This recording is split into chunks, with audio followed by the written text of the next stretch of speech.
battleground battle map that was related along was the inside of a dead god. Creepy things happen in there. Jorkul almost perma-killed the dead god, but he ended up getting targeted a lot by the... I'm just gonna call them antibodies.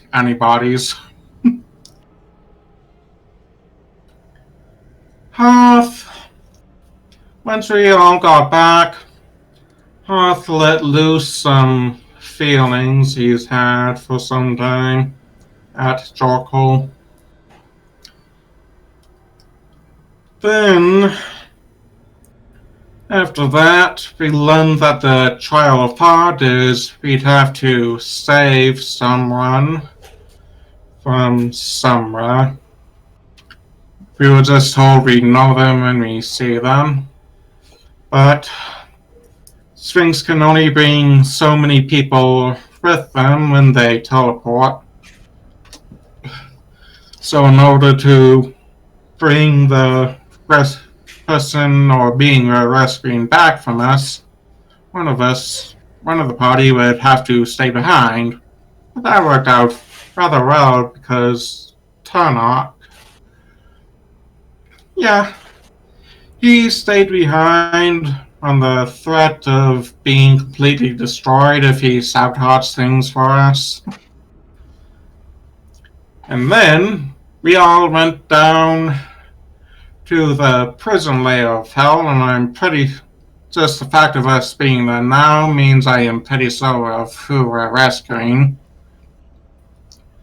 At any rate, we fought our way through a number of now perma-killed devils. And we left off with the Bone Devil dead.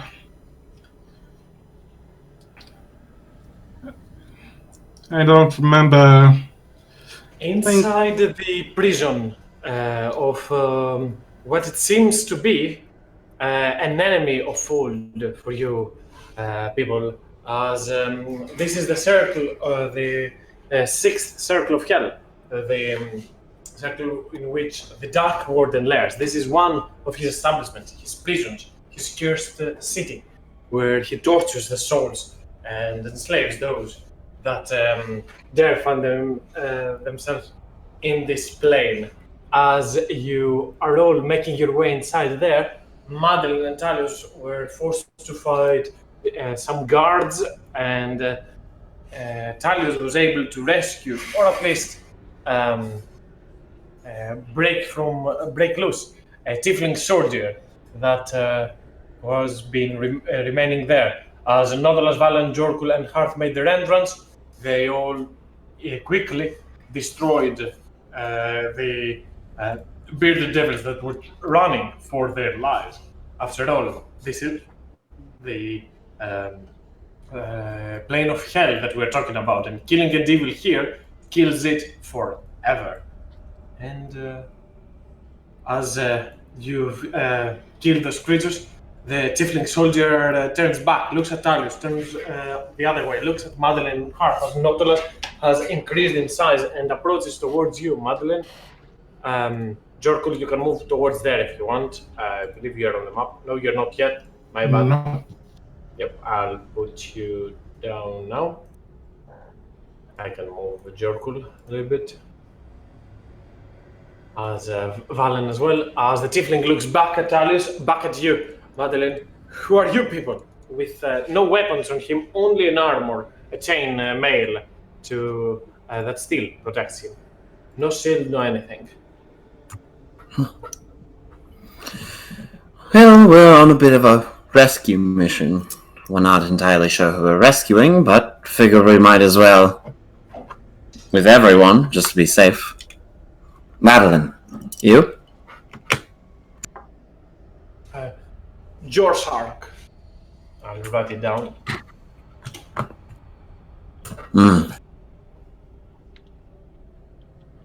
Well, I could not be more thankful of what you've done, but if your plan is to rescue, how are we leaving this place exactly? His eyes turn his attention towards Hearth. A wizard? No, I'm not, sadly. In any case, keep your voice down, though he's probably alarmed. The tormentor of this plane has his schedule full for today, he says with inventor. Well, I'm gonna go a bit past him. Do you know who this is over here? I do not know this man, but he is a lost cause anyway. He has no recollection, no memory of any kind. Madeline, you look towards him and you see a knight with all sorts of regalia. Make me, I'll say, a history check.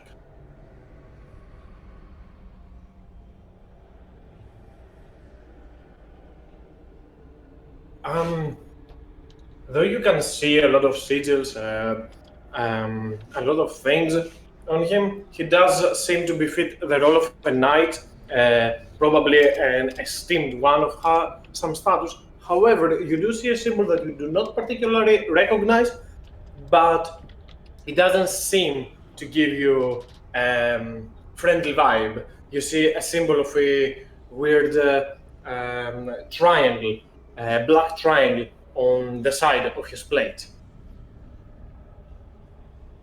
Not a religious one. He said he doesn't have any memory of who he is. The devil's washed him on the river Styx. He's only going to slow you down. Slow us down. What the? He turns back and sees Nautilus that slowly moves inside at his structure. Quite bigger.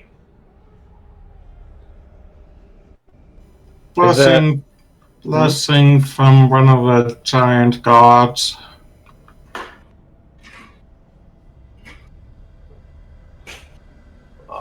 We can all leave him here, Talius will say as he moves closer to the knight. You there! Slaps him, strikes. The knight wakes up. I'm gonna let you out of here, okay? Now. And with an attempt, manages to remove the bindings of the knight. The knight turns to, where am I? What is this? Who are you?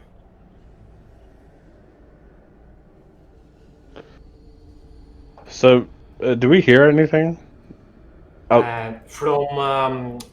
From your ear, Nautilus, you can hear suffering and pain, whips and chains rattling, as you can hear a few poor unfortunate souls being tortured in the other side of this chamber.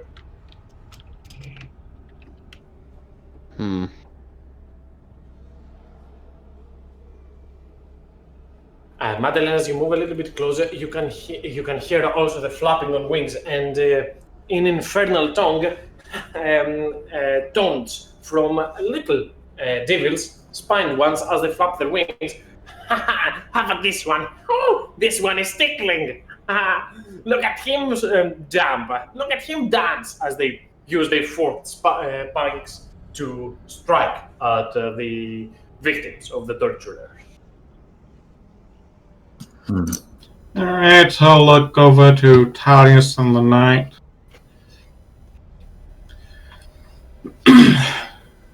As far there's pretty much no way we'll get his recollection back. We can at least try to get him away from out of here and just not be tortured for eternity.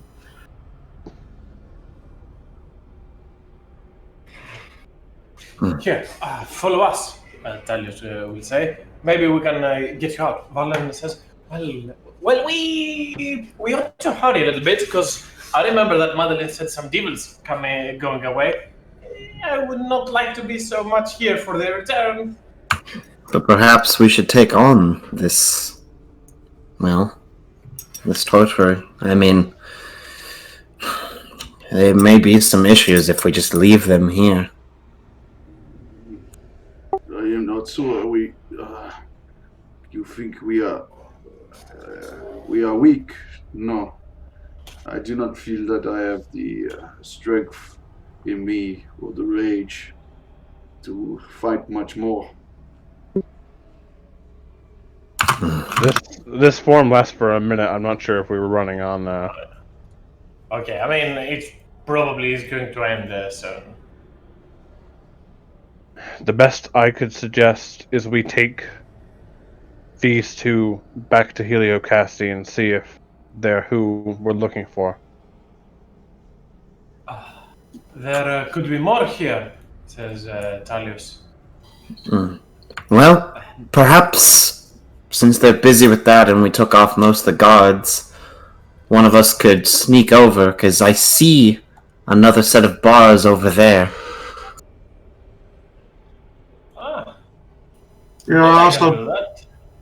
you're also told that we know the one we're looking for when we see them. I'm gonna. While I have the form still, I'm gonna go back the way we came. And is this door locked? Which one? This one here? This one. Yeah. This one is locked. Can I? It's probably a fucking sealed door, but can I try and tear it off its hinges while I have the chance? I'm afraid that will. You know what? Where are Roll you? me in athletics. Where are you, You're gonna my have friend? athletics. Why Down back to where we came in. Why are you? What you wish to? What? Exhaustion is taking me. What do you wish to do? Open this door.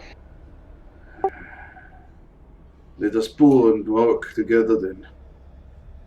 I shall help you. Move you're about to do so. Just before you do so, behind you, Hearth, this tiefling moves. There is no time. There's no one on the other side. We can make a run right now.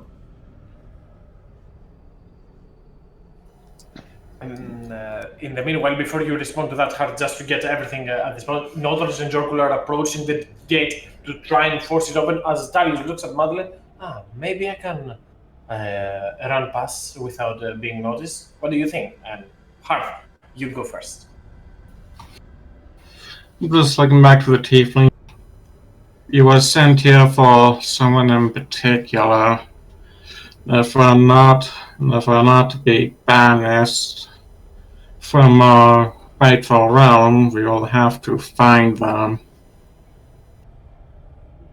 It is as Eve says. If we don't find him, we don't return. So we need to find this person. Your survival and ours is in this. Just so there's no miscommunication, the Iliocasti told you to get the one that does not belong here out of this prison. This is where her exact words. Oh yes, Oh, so the night. And we also know there's only one plane ticket. Yes, I mean obviously there's only one person, but this is like the challenge, the test, whatever that is. I mean, the knight technically doesn't belong here. The tiefling might, because they're infernal, but Racist? No. 15 So- Talius makes a nod towards Madeline and points on the other side. There are more. What is this creature? This looks. And Madeline on the other side, you see this devil with his wings stricken with and pierced with hooks and chains onto them as it is stranded, restrained by the chains on the other side, trying to get rid of them, but have ultimately forfeited. Oh, he looks cool. I see him from all the way over here. Can we Interesting. replace him with can we replace him with our other demon friend? Not right now. Nautilus, Jorkul, if you want, you can roll me an athletics. If I remember correctly, at least both of you have disadvantage on athletics. Is that correct? And exhaustion level, or am I mistaking something? I mean, I would be a straight roll if I'm still big. And I'm Anyway. assisting him, so I'm just going to assist you, Nautilus. Put it back at advantage? And put him back. No, because if you have disadvantage from one thing and even like 1,000 advantage, it's still a straight roll. Well, then Jerkul's just going to rip it out because he has advantage. Okay. Didn't Jorkul go to 0 at some point? Didn't he get a level of exhaustion? He did. He did. Yep. So mine is also just a flat. So it is up to you who wants to roll that athletics. I mean, I have my resources already spent, so if you would have to spend yours to open it, wouldn't you?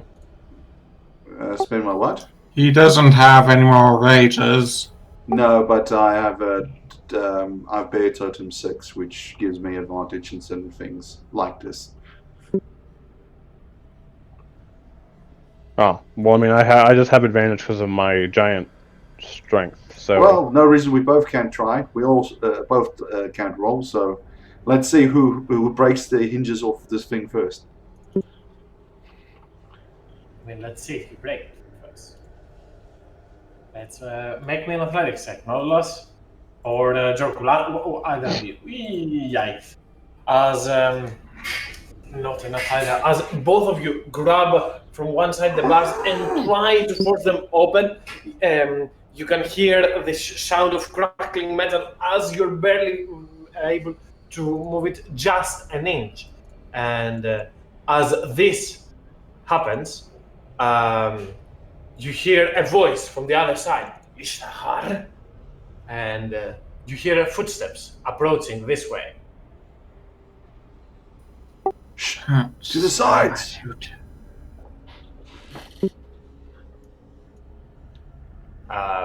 Shit! The soldier rounds and turns. I need stealth checks from the four of you. Let's see. Okay, the soldier is well hidden. Hearth is well hidden. Yikes, not a lot. This is ability checks, right? Damn. This is going to be fun. As Jerkul's still pulling at the thing as he tries to open it. Funny that the living fire got the perfect stealth roll. On the other side, slowly, a familiar figure comes as Darkthorn turns turns the corner, looks towards you, and just stands, paused over there, as by looking, as by seeing Nautilus. He points over. You, what are you doing there? Says in Infernal. However, you can hear that on your head, and I would like some initiatives. This creature has a passive perception of 18. Apparently, they are quite perceptive. So, do I get disadvantage on initiative? Yes, it is ability checks, so keep that in mind. Did that roll right? 4?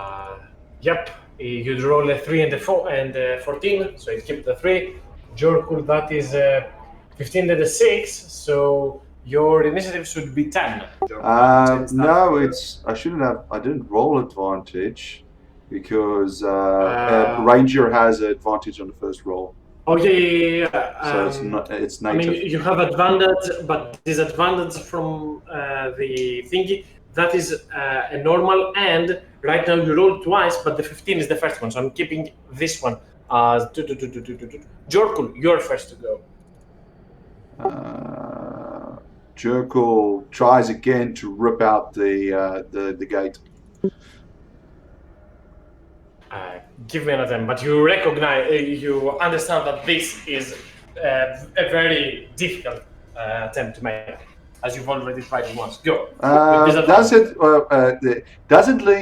the gate seem strained a bit? Not really. Your previous attempt didn't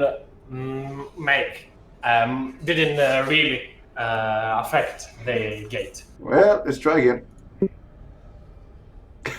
Well, as again, Jorkul, you grab onto the door and try to latch it open. It won't budge. Madeline, you hear the sounds from below. So let's go down a bit, check it out. So this way. Then dash.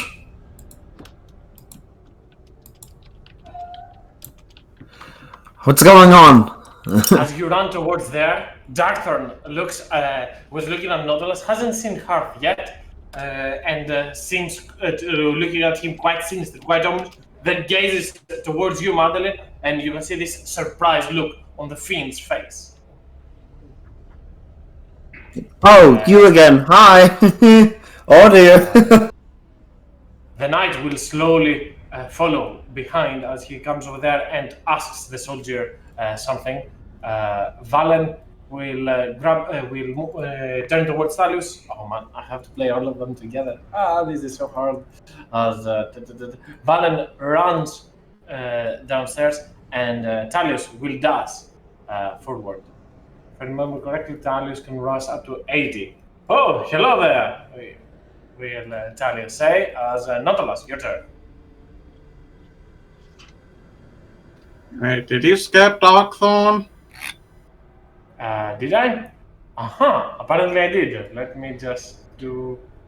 right after Madeline, he'll be playing. As he looks at Madeline, then looks at Thalius, and just bolts out of here.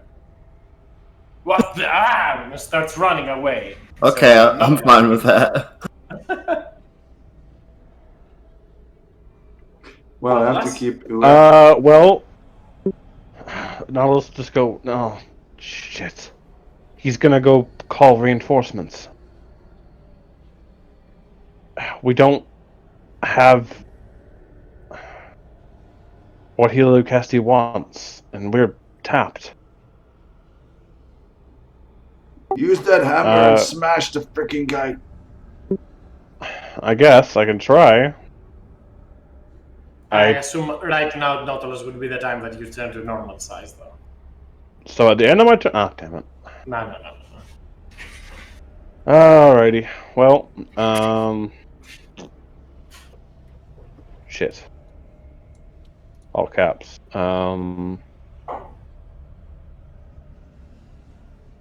Why couldn't this just have not started? I had something for this. I've been trying to use it the entire time. Can I retcon? Because I'm never going to get to use this otherwise. Because I swear to God, I keep trying, but it's not going to happen. What do you have in mind? I want to take 10 minutes to use my spell scroll of Summon Celestial. I doubt that you can actually take the time to do this. 10 minutes is way more than just 1 minute. Yeah, I mean, plus we haven't actually been in hell that long. I mean, the fact that we've been here like what, 10 minutes, probably? Not really. A couple of minutes, really. To be fair, every fight is about like barely ever lasts a full minute. All right. Well, then I'm gonna just take a wild guess, and the door is probably not gonna budge even if I smash it with the hammer. So I'm gonna dash this way, which is about this far. I'll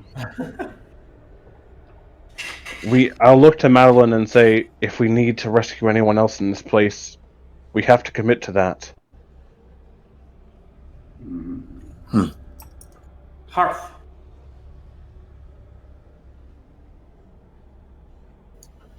Alright. 15, 20, 25, 30, 35, 40, 45, 50, 55, 60. That will be my turn. As Hart follows Nautilus suit and Ras behind, I assume to assist. As Jorkul, your turn. Jekyll's going to try and rip it off again, struggling, and when he turns around, says, "Check one of the demons if they have keys." And you can see his exhaustion is showing in his face. The normal, quite stoic Jekyll is seeming quite tired and exhausted from all this. That takes a free action deal back. The devils, not demons. You should know. This is a place you definitely do not want to get that mixed up. Here more than anywhere else. And then Hart bolts away, so Jorkul, are you trying to open the door again? Yikes, the door won't budge as you try another time, but it seems impossible to open. Yeah.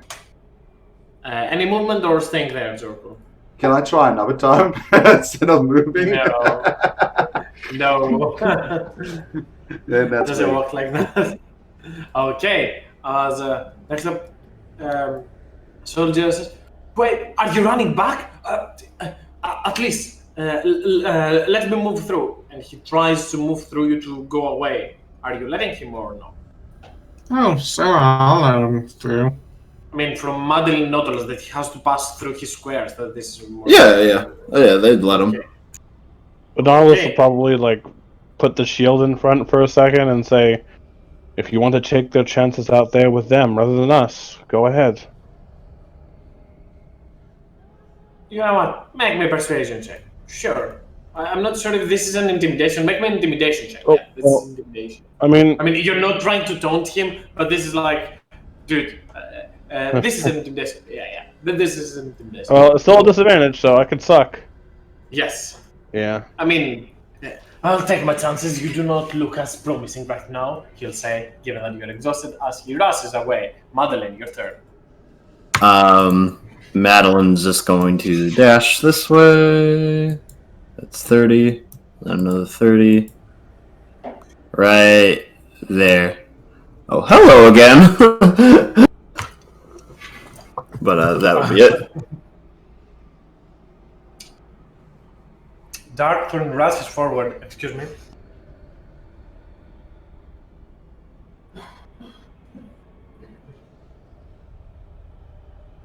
One moment.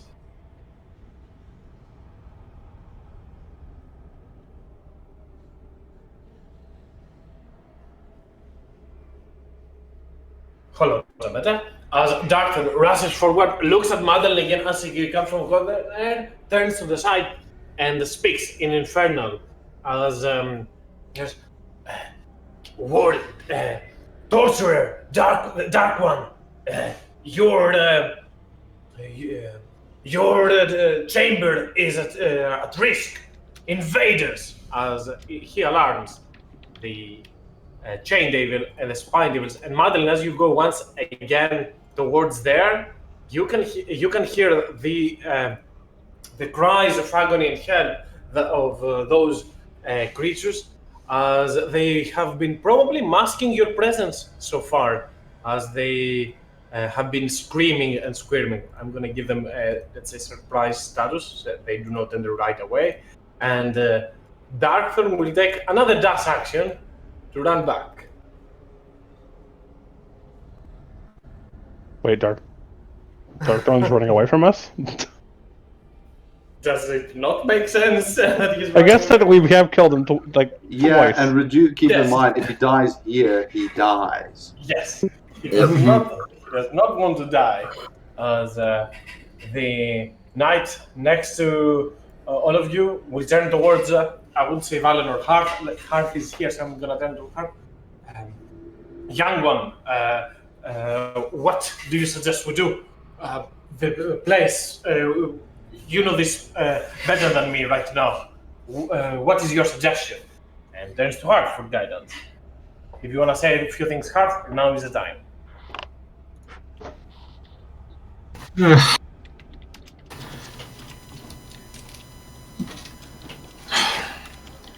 this comes to another fight, we're too badly spent to have good chance. Just gonna have to get out of here and hope one of either you or the tiefling are the one we were sent to find. As you say those words, the knight will slowly move up in front of you, but he's moving slowly, doesn't have any weapon right now. As Valen next turns towards you, if it is meant to be, then let's do it. And we'll use his last spell slot to do a mass healing word. And that is 2d4 plus, I believe, has a 3 on modifier. I'm not entirely sure. So 10 hit points for everyone, including Jork.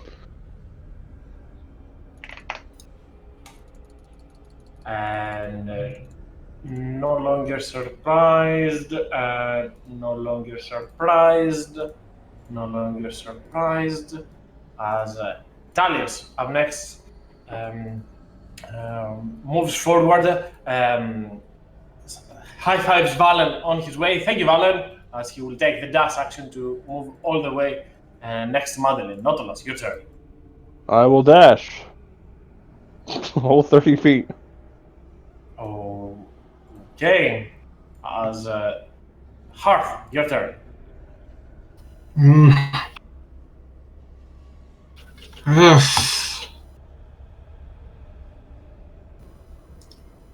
You guys, we're not going to, I very much doubt we're going to win another fight here.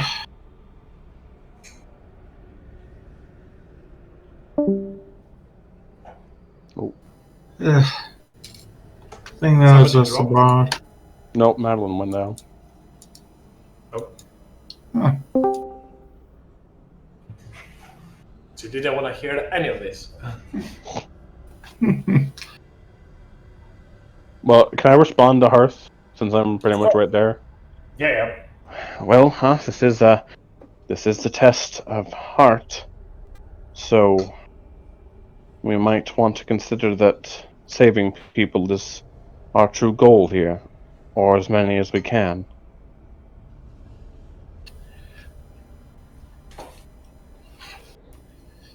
If we take this path, we might end up saving no one. I'll take my chances trying to save the two we've already made progress with. Well, if you want to take them out to Heliocasti. And Hearth, any more movement? Any dash? Anything else?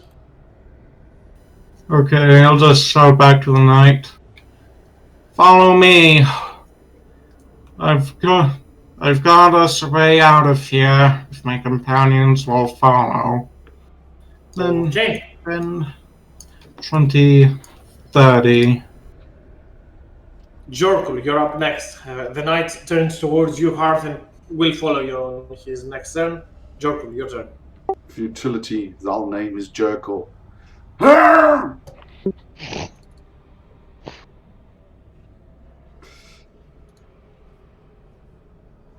Yeah! You actually managed to break it this time. Destroying the gate as everybody can hear that loud thud over there. As the whole place thuds and quakes around you see the chains rattling around you as it makes a small quake. Jorkul, any movement? Hello! Hello!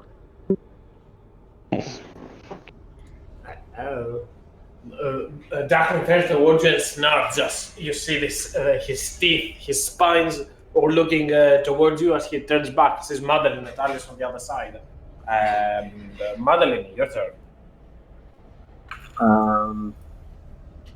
So what? As the group seems kind of divided on this.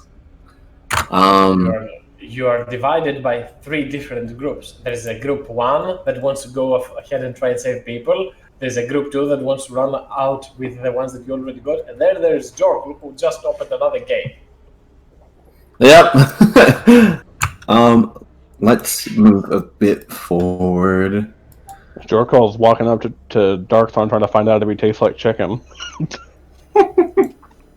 And then move back 1 here. 10 right there.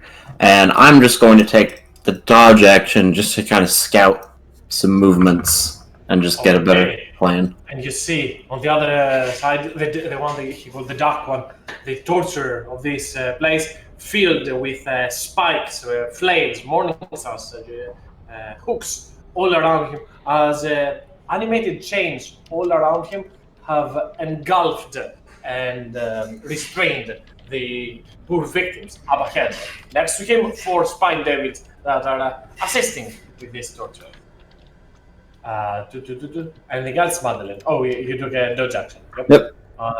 This one will follow Hearth suit, and Darkthorn up next will start moving down and even take a dash action to rush even further as he tries to make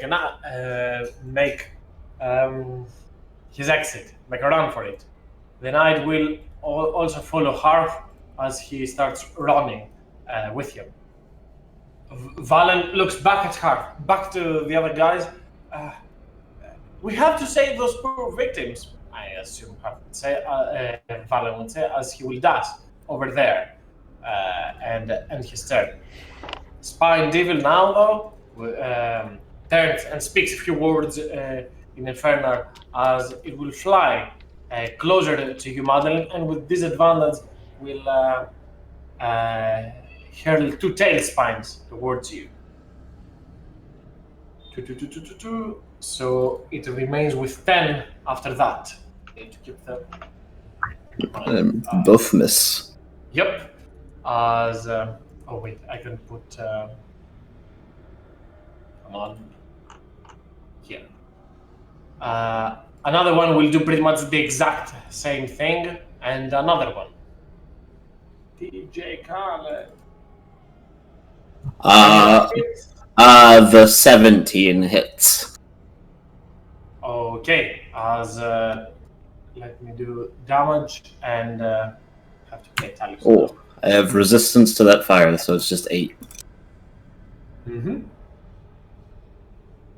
And Talius will then rush forward, see what is going on, look at Madeline, and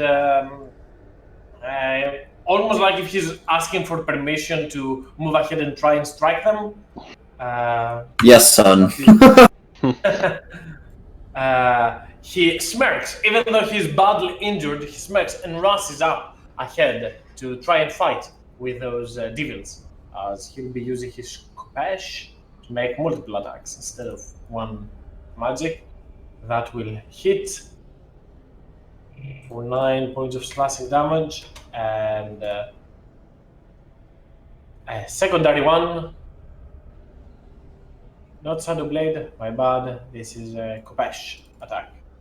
Yeah. Hit for 12 damage onto the other one as he strikes 1, 2 at the both of them, and then takes a few feet back as he. I was say he does have war magic though, so he could booming blade and attack if he wanted to. I'm Which is going that's what he to normally add does. the 8 on the first one from booming blade, and that will be it. As he strikes both of them, I'll put also a movement sign. If he moves, he'll take extra damage. As he wounds the first one, then turns around, spins, strikes on the other one, then backpedals over there. Nautilus, your turn. This is a long shot, especially because I don't have regular rolls, but I'm going to try and appeal. And I don't know if it's intimidate, but I'll look and try to lock eyes with Darkthorn, and I'll say, "You like deals, right? Get the other prisoner out from the other side, and we'll leave you alone."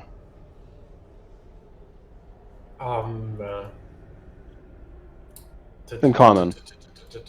Okay. I'm thinking. I'm thinking if he's about to take. You know what? Make me, as your action, make me a persuasion check, pretty much. Like, because he has the ability right now to make a run for it. He's trying to make a run for it, but he's not sure if he's going to make it. He's been. Hey! Hey! That is a good one. Let's see what Darkthorn says about that.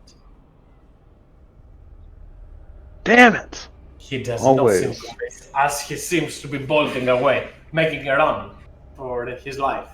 Anything else? Of course. Nicholas? Alright, well, I'll move my whole 15 feet this way.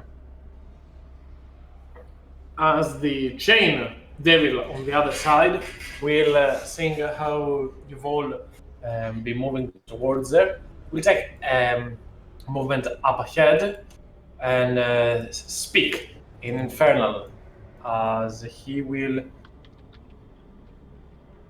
use his action to animate chains around him.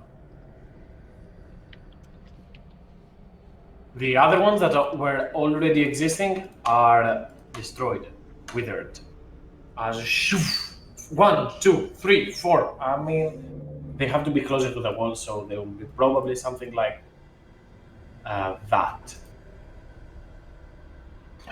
As Madeline, you can understand the words from the chain devil. How dare you coming in here? Now you will share their pain. Hearth. Okay. Going down here, I'm just saying Darkthorn. No time to fight right now, unfortunately. Although if you force it, I might just have to give you a real command. And just to let him know I'm not bluffing. I'm just the first syllable of his, what's most likely his name. I really do not want to fight now, Jig. Give me a moment, because I don't remember what you're exactly referring to. I have a vague idea, but I need to check. Where was it? Not here. Not here. Maybe here.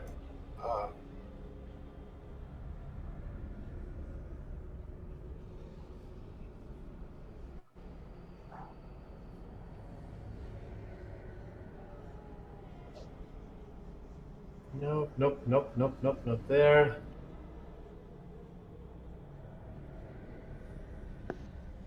You said the name that was. Where did you find that name? Remind me.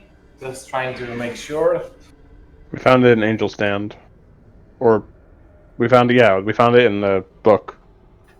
Yeah, in that, the pocket dimension, the demiplane of that conjurer. Okay. Say again the name, just to make sure that we are talking about the same thing. Okay. The full name is actually Jeglazol, but I'm only saying the first syllable, so he knows I'm not actually bluffing. Okay, and what are you asking for him? I would like an intimidation with advantage, but what are you exactly asking from him as you make, not your command, but you impose your knowledge onto the devil?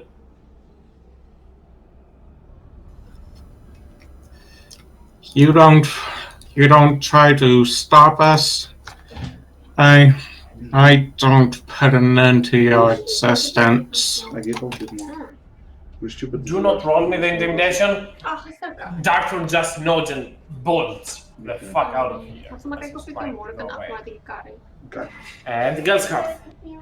I mean, on his turn, he'll bolt, but yeah, until then. Yeah. Nothing else for now. Okay, as next up, another spined devil will fly over there and try and strike Talius with its tail spines. Disadvantage because of long range. None of those hit. And Jorkul, your turn. Jekyll's confused. He has seen Demon run past. Not sure if Demon will fight. Not sure if Demon was a threat. Same time, sounds of battle in front. And they are here for a reason. He turns to Half. What does Half face look like? Imposing as he looks, he's having a staring contest with the fiend. Curious. Can I do as a free action call out to Half? Of course. Are you okay? Yeah, we have an agreement. Jokel nods, and although they might not like each other, he takes the word of his companion for what it is, and he rushes forward to see if he can assist the others.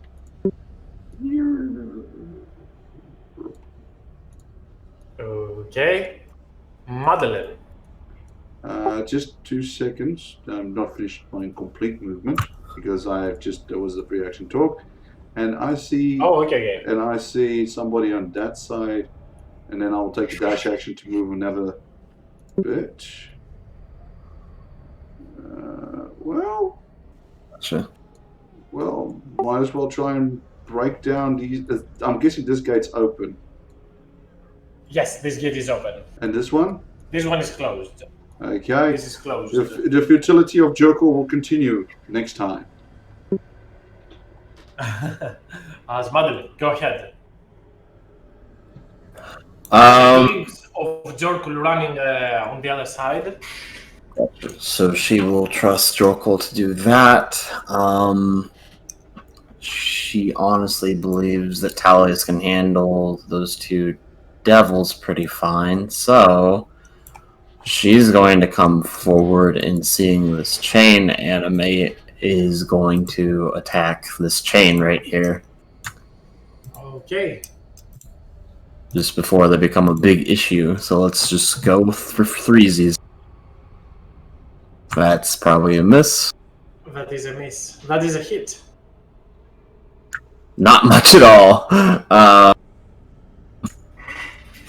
That hits. Whack, whack. And we're going to... I don't know the range on these. I don't think she would think they have attacks of opportunity, so she would move back. And then do not. As you move forward and strike at the chain, once you miss, as the chain is quite sturdy, not connect. The second time you strike and you see a glimmering as you cut it out a little bit, then strike on that point with your glaive ram as you take a movement backwards. The tiefling will follow Half suit, as will also. Did I skip someone? Another last? No. I was just noting that the one person who had any of the good scrolls is not here. Damn it! Let's see if I can give you guys some scrolls to use for him. He has the charm of bravery, but this is personal loot. It's okay. I do not see any scroll on him actually. Oh, he probably took note of it. There is a scroll of Conjure Fey, Infernal Conning, Summon Greater Demon, Summon Lesser Demons, and Animate Dead. So, given that you can only use, well, actually, he's the only one that can use. I might use the Conjure Fey, but I feel bad about that. In any case, are we Devil Plane or Demon Plane? Devil Plane. Well, a demon's always good, especially in a Devil Plane. Yes, but I don't know if Valen would actually summon demons. This is my thought process. This is why I was thinking about the Conjure Fey. What if we yell at him to do it? Peer pressure him, intimidate him, sure. I'm okay with that. As Darkthorn will follow Hearth suit. Well, not exactly follow suit. Nod at her as he runs out of this prison and away. The knight will follow Hearth's way up ahead as Valen moves over here at the back of all this, and seeing what Madeline is doing, he will take a look back at his scrolls, turn back and continue assisting what Madeline was doing already. I'm not sure if I should use them, and tries to strike twice each chain. But none of these attacks will hit as he opens his hands left and right, trying to strike both of the chains, but no impact. It is do or die, Valen. Use everything. As another of the spy devils will come now closer to Valen and throw both spines at him. The second one will hit for a total of 10 points of damage, as this creature has now 8 spines. The one next to Talius, being wounded, will start flying away and take a dash action as it sees Jorkul and tries to move past him. This one is also wounded, so it's just gonna take a dodge action as Talius looks back at Madeline. Why are you hitting this? And he will move forward to end the enemy. And not Boom Blade, my bad. 9 does not hit, and another attack at disadvantage. 13 actually does hit, and Talius strikes and cuts down this pesky little devil. And he will then take some movement over there into the middle of all of this. Nautilus, your turn. Well, I unfortunately have to dash here. And I will look to Madeline and say, Hearth is taking the two towards Heliocasty. We've got the big guy over here. He's got a bunch of chains. Ah, I see that. Great. And can't really. Can do nothing. Okay, as the Chain Devil will move closer to Talius, and let me see. He will try to strike. Ooh, yikes! That is not good for Talius, as he strikes for 12 points of damage and grabs latches onto him and will drag him closer to him as he looks at the others and says, "You will all suffer the same fate as your friend." You will hear that on your heads, Nautilus, Madeline, and Valen, as he grabs Talius and then tries to strike him a second time. Let's see, with advantage, the chain attack. However, this time I believe Talius has a spell slot. Would it be advantage? Because he's just grappled, not restrained, is what it He's says. restrained, I believe. Yep, the target is restrained. Oh, but doesn't he? Oh, the target, the devil, isn't already grappling until the grapple ends. Yeah, so he is grappled. Sheesh, vicious combo. So, as it grabs Talius and pulls him towards him, he tries to smack him a second time. However, this time Talius is able to raise his hand and protect himself with a barrier of energy. Hearth. Okay. Just dashing along with the knight and tiefling back to Heliocasty. Okay, do you want me to put you on the other map and maybe combat a few small levers, or would you rather just I put you over there so you can at least look at the fight while it is happening? Because there's not much going on the other side of the bridge, pretty much. Yeah, I'd like to be up there and watch the fight at least. Okay, give me just... Also, actually, and when I get to Heliocasty, I'm gonna say, if nothing else, get these two out of here.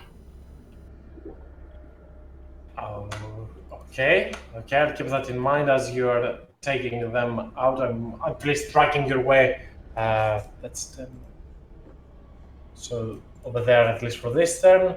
And next up, this spine devil will fly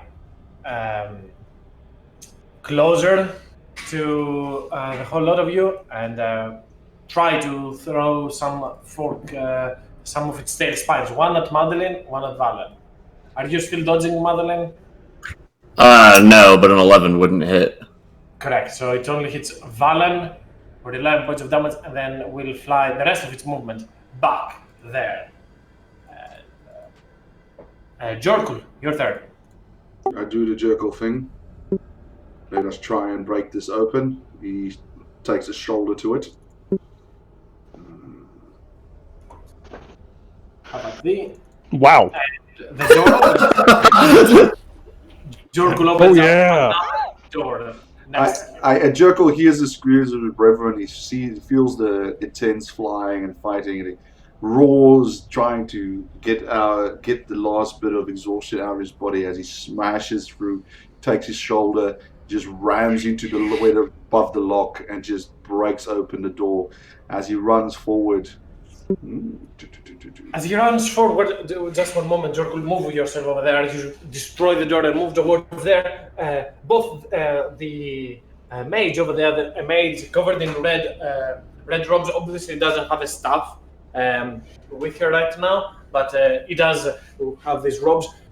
You there, help me, I'm in need. And you can see flames coming out of her hands as he tries to burn those chains, but they only embers and smoke comes out of it. On the other side, you hear from the black abyss, from this weird draconic creature, you hear a voice, Jorkul, Ravenite, help me, and I can protect you. I can escort you out.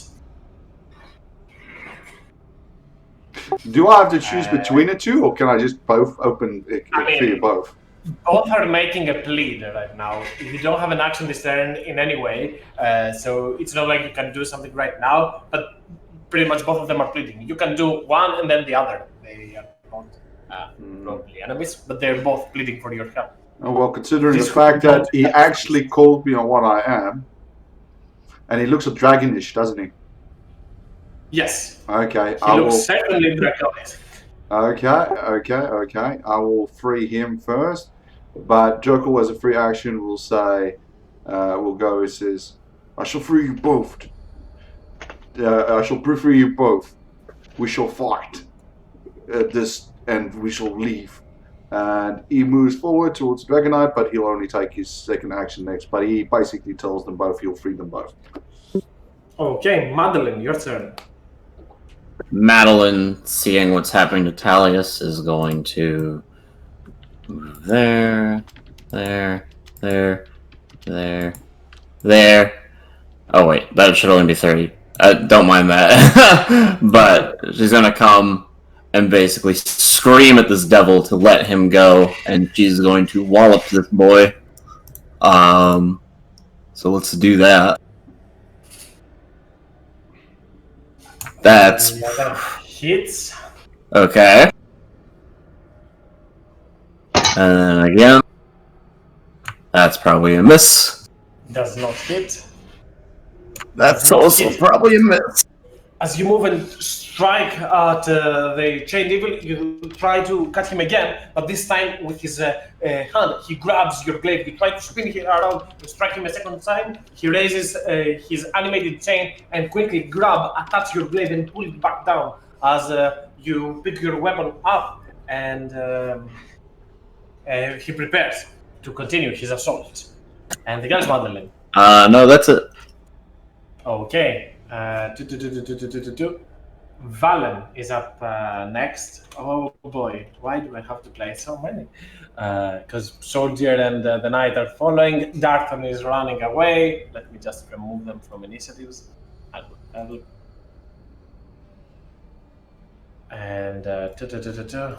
Valen will look back and say, everything, going quickly through his notes, says, maybe this one, and he will use his Conjure Fey. However, he needs to make a Charisma check DC 16 for this to be used. And, we're about to find out.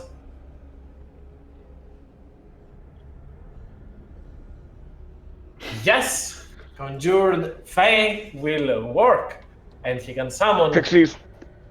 No. Sea hag. No. I have an idea what he'll summon. Summons Yes. Dryad. Fairies can cast polymorph. He summons the Dryad. Oh no. Gosh, she's pretty. I wish displaced Can you- beats were Fae. Can you summon multiple of them, or no? It's not I like that, right? I believe Uh, it's multiple if it depending on challenge rating. No. It's conjured Fae. It's not Yeah. the same. Nah, like, it is just one of CR 6 or lower. Damn, Yeah. I wanted to summon multiple giant eagles because you guys have seen. Oh yeah, Monday game. That's. Think. In that game, I've got conjure animals and conjure woodland beings. Yes, I remember it's conjure woodland beings. So let me go quickly the list and see if there's something that Valen might have seen and is able to summon. Now, if you want to go the funny route, I believe a sperm whale is under CR6.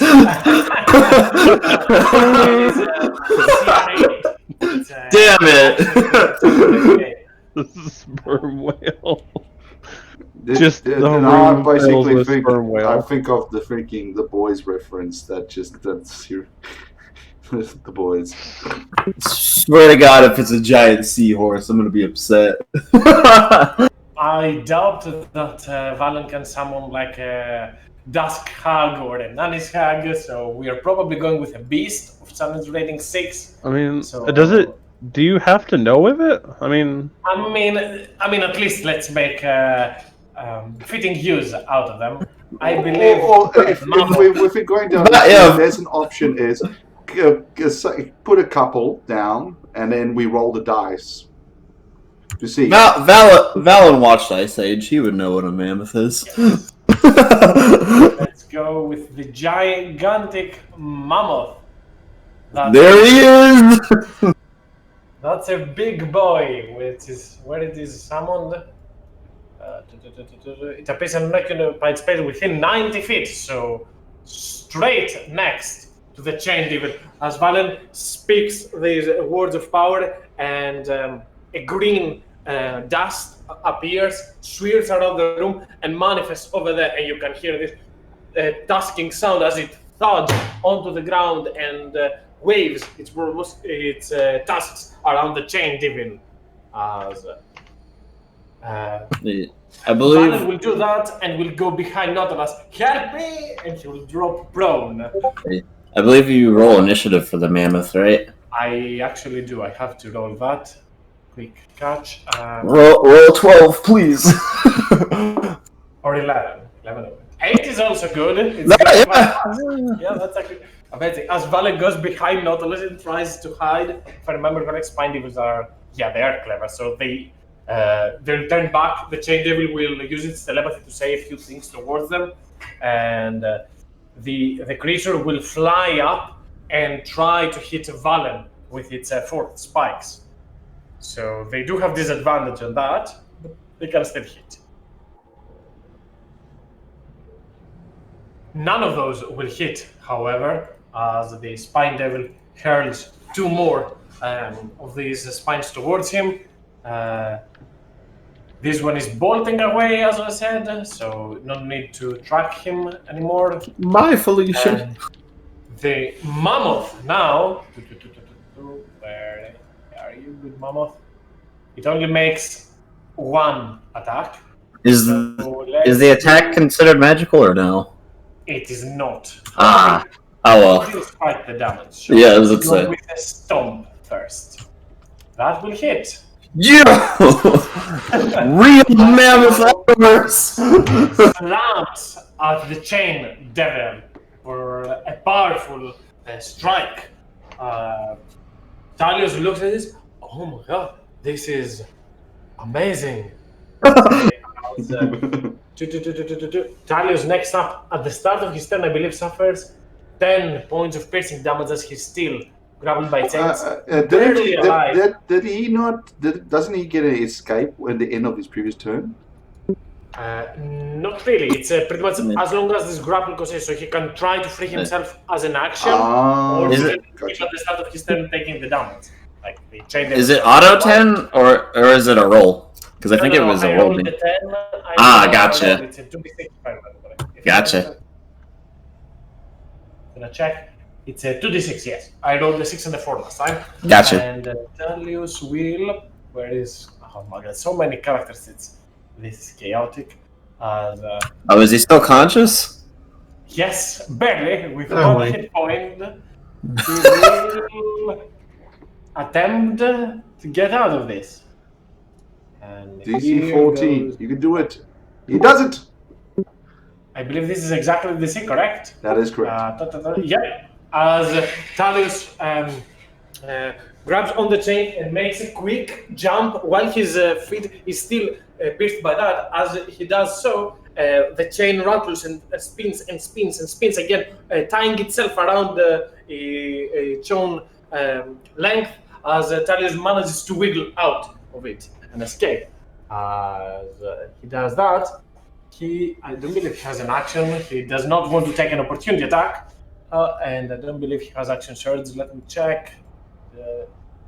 What do you have, Talius Hyphen? Nothing much, I'll say. As he'll move around the chain devil and will yell towards you, Madeline. Now, strike at him! Not of us. Shit. I'll move here, and I will make that chain devil sacred roll a deck save. Okay. Oh, where are you going? Valen will yell. But, I also have magic resistance, so give me a second. I need to roll with it once again. Roll lower, roll lower, roll lower. Yeah! 9 points of radiant damage as a Nautilus. You raise your hammer up, and radiant sigils appear below, and in a blue blast of energy, a blue-white blast of energy, strike the chain devil. Anything else, Nautilus? Nope. That's it. As next up, the chain devil will take an opportunity attack. Actually, he doesn't have to take one. I mean, he will take one from Talius, but he's a smart boy. He will do his multi-attack first. So first things first, from his animated chains, this one will hit the mammoth. It will not hit. The second one over there, try to go for you, Nautilus. It will hit the mammoth. It will not hit the mammoth. It hits you. This Shit. is for you, Nautilus. As a chain from the wall strikes straight at you, you suffer 7 points of slashing damage, and at the start of your turn, you suffer another 4 points of that. As the chain devil will. I mean, he will make one attack against Madeline and one against Talius. So this is Madeline. This is Talius.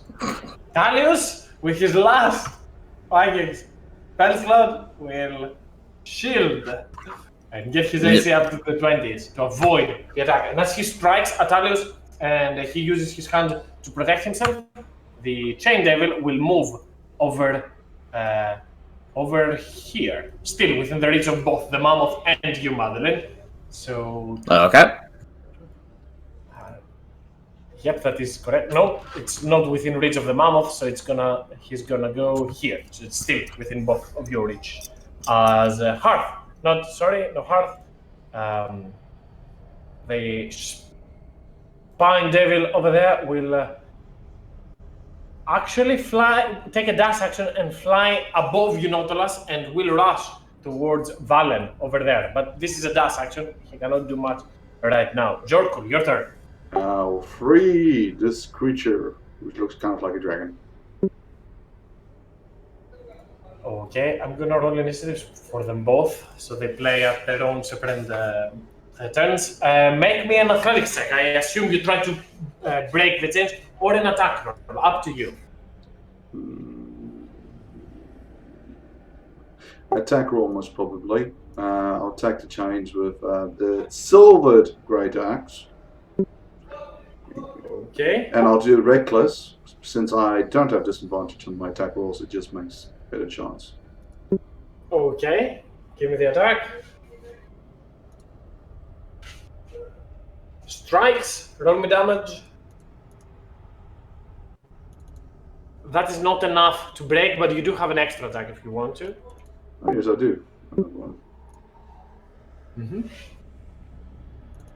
Pretty sure that'll break it. Yeah, this definitely breaks the chain. And As it Jerkle strikes hits it once and then goes. twice. Thank you, Ravenite. You will hear in your head because it. Oh wait, I believe it can speak in Draconic. Yeah, and I understand. Yes, Draconic. it actually speaks to you in Draconic. Yep. So you speak. Thank you, Ravenite. You've made an ally amongst the Queen's rule. Anything else, Jorko? He nods and he walks over to the other one, and he will start working on her next turn. Okay. And he says, "Remember my name." And he says back in Draconic, "Remember my name, Jerkle, son of Hercon." The Black Abyssai will look towards you, but it won't do much right now. Madeline, your turn. I know you said Hercule, but for a second it sounded like you said Urkel, and I just thought of son. Sorry about that. No, I did actually say that. But Madeline's gonna move over here, just kind of dash around, much like the Chain Devil, to get that flanking because of the mammoth. I believe that would flank, right? Yes. All right, she's gonna do that. Attack with some advantage. That is a hit. That is indeed a hit. That is probably not a hit. That is not. 17 hits. And on top of that, we're going to, just because we gotta take out this guy quickly, she's going to smite that. Which is, I believe that's an extra D8. Oh. An extra D8 indeed. Eh, Yes. 10. As Madeline, you strike once. I forgot to do his. Never mind. I'll do it next time. As you strike once at him, you swing a second time. This time, the Chain Devil tries to avoid the mammoth attack and ducks down. Uses his anime chains to parry you, but you find the perfect opportunity to strike with the other side of the polearm as it is radiating light. Strike the Chain Devil and scorching him. As Valen will probably be among the lines of no, get away from me! As he will get off prone. I believe these are small. So these are small. Yes, so he cannot go through them. So what can Valen do? Kazapple. Yes, but he's at disadvantage right now if he throws apples. So he can Shining Flame them. But he will turn back to Nautilus, see that he's under the chains, and you know what? Valen is a quite risky guy for his friends. Let's be quite risky. He will attempt a tumble, which is a dexterity check, contested by the creatures, the acrobatics, so, which is dexterity for it as well. It's a 22, not an 11 for the creature. As Valen tries to move through the creature puts its pitchfork onto the ground and will hiss at him as it does not allow Valen to pass through and assist Nautilus. The other Spine Devil, now seeing Nautilus grappled by those chains, will move closer and with advantage will make a fork attack and a bite attack. Nope. As the creature moves forward and heckles, laughs, and you tries to strike you and then bite you, you usually use your shield to provide some cover, but those chains that have already grappled you are still cutting through you. The mage on the other side, where are you going? As the mammoth next up has now the advantage and will attempt to. Let's do 1d2 Stomp or Gore. Gore it is. as it will strike. Yikes! Big yikes as it strikes the chain devil with its tusks, and you see the chain devil getting impelled by the creature. Curse you, being! He will use both his animated chains, grapple onto the tusk of the mammoth, and force the creature to drop it right back down. As that is the mammoth's turn. As Talius looks back, sees Nautilus and the other are overwhelmed. However, he is a man of recklessness, so he will be doing like something like this and here to get the advantage and try kill off this creature. 13 will not hit with his booming blade attack, so his own normal attack. His normal attack does hit indeed. He doesn't have temporary, if I see correctly. Yep. For 12 points of slashing damage, as he will then move the last remaining of his movement down there. Madeline, strike! Nautilus, at the start of your turn, you see as the chain devil turns, looks towards you, and will use his reaction to make an unnerving mass. As you see the face of your mother in his face, as he looks towards you. Son, won't you come to me? Son, I'm in pain. Nautilus, make me a wisdom save. Okay, that's with not. Does that advantage? No, not advantage. Is that regular? It's Yes. No. Wisdom save, so normal. Okay. You try I'm gonna use inspiration on that. How about it? You should be good at that. So. I allegedly am. There we go. So I've heard, as indeed you use. Go ahead, play your turn. Also, at the end of your turn, you also suffer 6 damage. I believe it was. I don't remember. I think it was 4. 4. Yep. Still bad. Okay. Well, I'll tell you what. Can I strike at anything while I'm like this, or no? You can strike at the one next to you, and pretty much that is. Okay, well... It's only this one. This one is out of reach. It's 10 feet.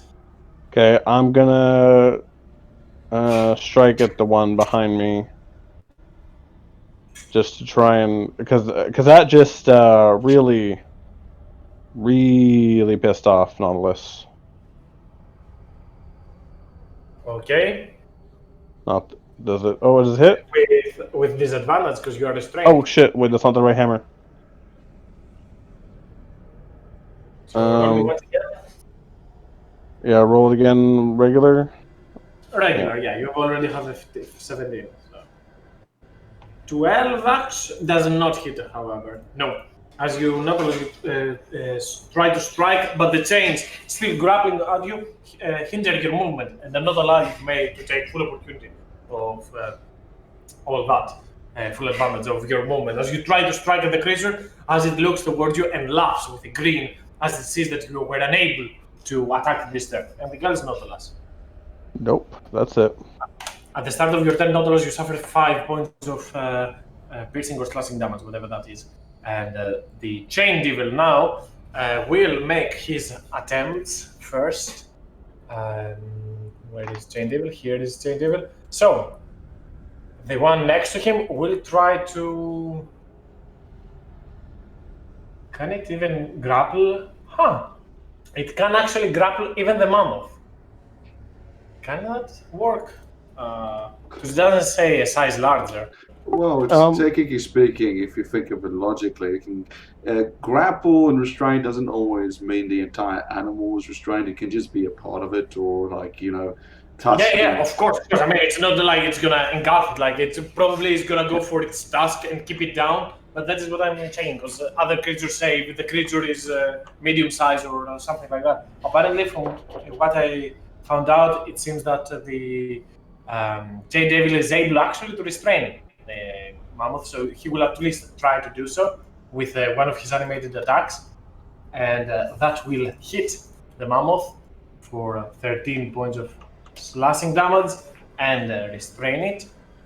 As he then will, he actually cannot use many of his attacks. So this is one. This is already an Nautilus. So this is coming for you, Madeline. This is over there. So Yep. this one went for the mammoth. So his attack will come for you. Mm-hmm. 19. That is a hit. Okay, give me just a second. And that is a hit, so 14 points of slashing damage for you. And at the start of your turn, you suffer another 7. As the creature will now attempt to move over there, make an attack against Talius with his last chain. It will not hit, and he will take. You can make opportunity attack, obviously. Yes. Disadvantage right now, so, but. Yes. Both you and the mammoth. Ooh, come on, Mammoth! Mammoth! 15 does not hit, but 19 from the mammoth does hit. Oh my god! How? Best scroll ever casted. Villain MVP without being here. I swear, guys. Like the gore attack isn't even its strongest attack. The stomp is way more potent, and I'm probably high rolling as fuck. But in any case, as it strikes for the chain devil, he will try to make his outing on. Jorkul, did you say it's not your turn yet? No, I've just moved it back so I can see. I was just moving. As the black abyssite over there will, as devils do, I'll remember you, Ravenite. As it will take a dash action and fly away, though. Yeah, that makes sense. It is not going to help, you know. No, I wasn't expecting it to, but I'm guessing it's a servant of time, so. Yes, it is. Next up, this Spine Devil will, not allowing Valen to move forward, will attempt to strike twice at Valen. A 15 hits, and that will force Valen to make a con save. Oh, crap. But Valen has graduated to big boy status right now, as he's able to resist and still manage to control his mammoth, concentrating on it. I can't let my friends die, as the Spine Devil just flies above him. They do have flyby, so they do not suffer anything. As Jorkul, you're next. I'll do the same thing. He looks at us and says, "Keep your hands close to you," and he pulls back the axe and he's going to go reckless attack onto it at the joint that's next to the wall, so to speak. Okay. Hits. That is enough to break the chain. It has 10 hit points as you strike with your axe, and quickly as you do so, the mage will use his hold action to instantly teleport over there. Not his turn yet, but he just holded a misty step as you were coming towards him. Come, let's get out, she yells. It's also verbal only, so she doesn't need anything else. That's me. Jekyll runs past us, says, "I will help my friends. Run to the exit. Seek the one who is in fire." Wait, you have a way out of here? I'll leave it at that for now. Not responding yet, but Madeline, your turn. At the start of your turn, however, the Chain Devil will use his reaction to do the unnerving mask, because he played Nautilus, it took its reaction back, and it will turn towards you, and its face turns, and you see the face of your beloved sister, the one that you haven't seen for quite some time now, and you're on her tail trying to find her, yet you find yourself in hell while on her trail, as you hear a voice in your head. "Pretty one, I have and will enjoy tormenting her." Make me a wisdom save. Shit. I'll give you inspiration. Don't waste it. Like, Joke's on you! I want to kick her ass too! And I'm going to try to escape these chains. Okay. Athletics. Athletics. I'm going to use my inspiration on that. Hoarding them. Nice. Go for it. Yep. Madam, you push through and break off the chains. And that would be her action. Correct. You still have movement, though. Yes. So let's see. Do-do-do. Do-do-do. Do-do-do. He's gonna come over here. Just kind of defensively behind, like, in front of Nautilus, and that is her turn. Hearth, you've made it back to the entrance. You go ahead. As you had a change of heart. Heart. My bad. Sorry, was not meant to do it. Yeah, I know. It's my name. It's my name. Okay. 10, 20, 30, 40, 50, 60 feet to dash over there. That's my turn. Valen looks at what is going away and what's happening, and seeing that the mammoth is not following,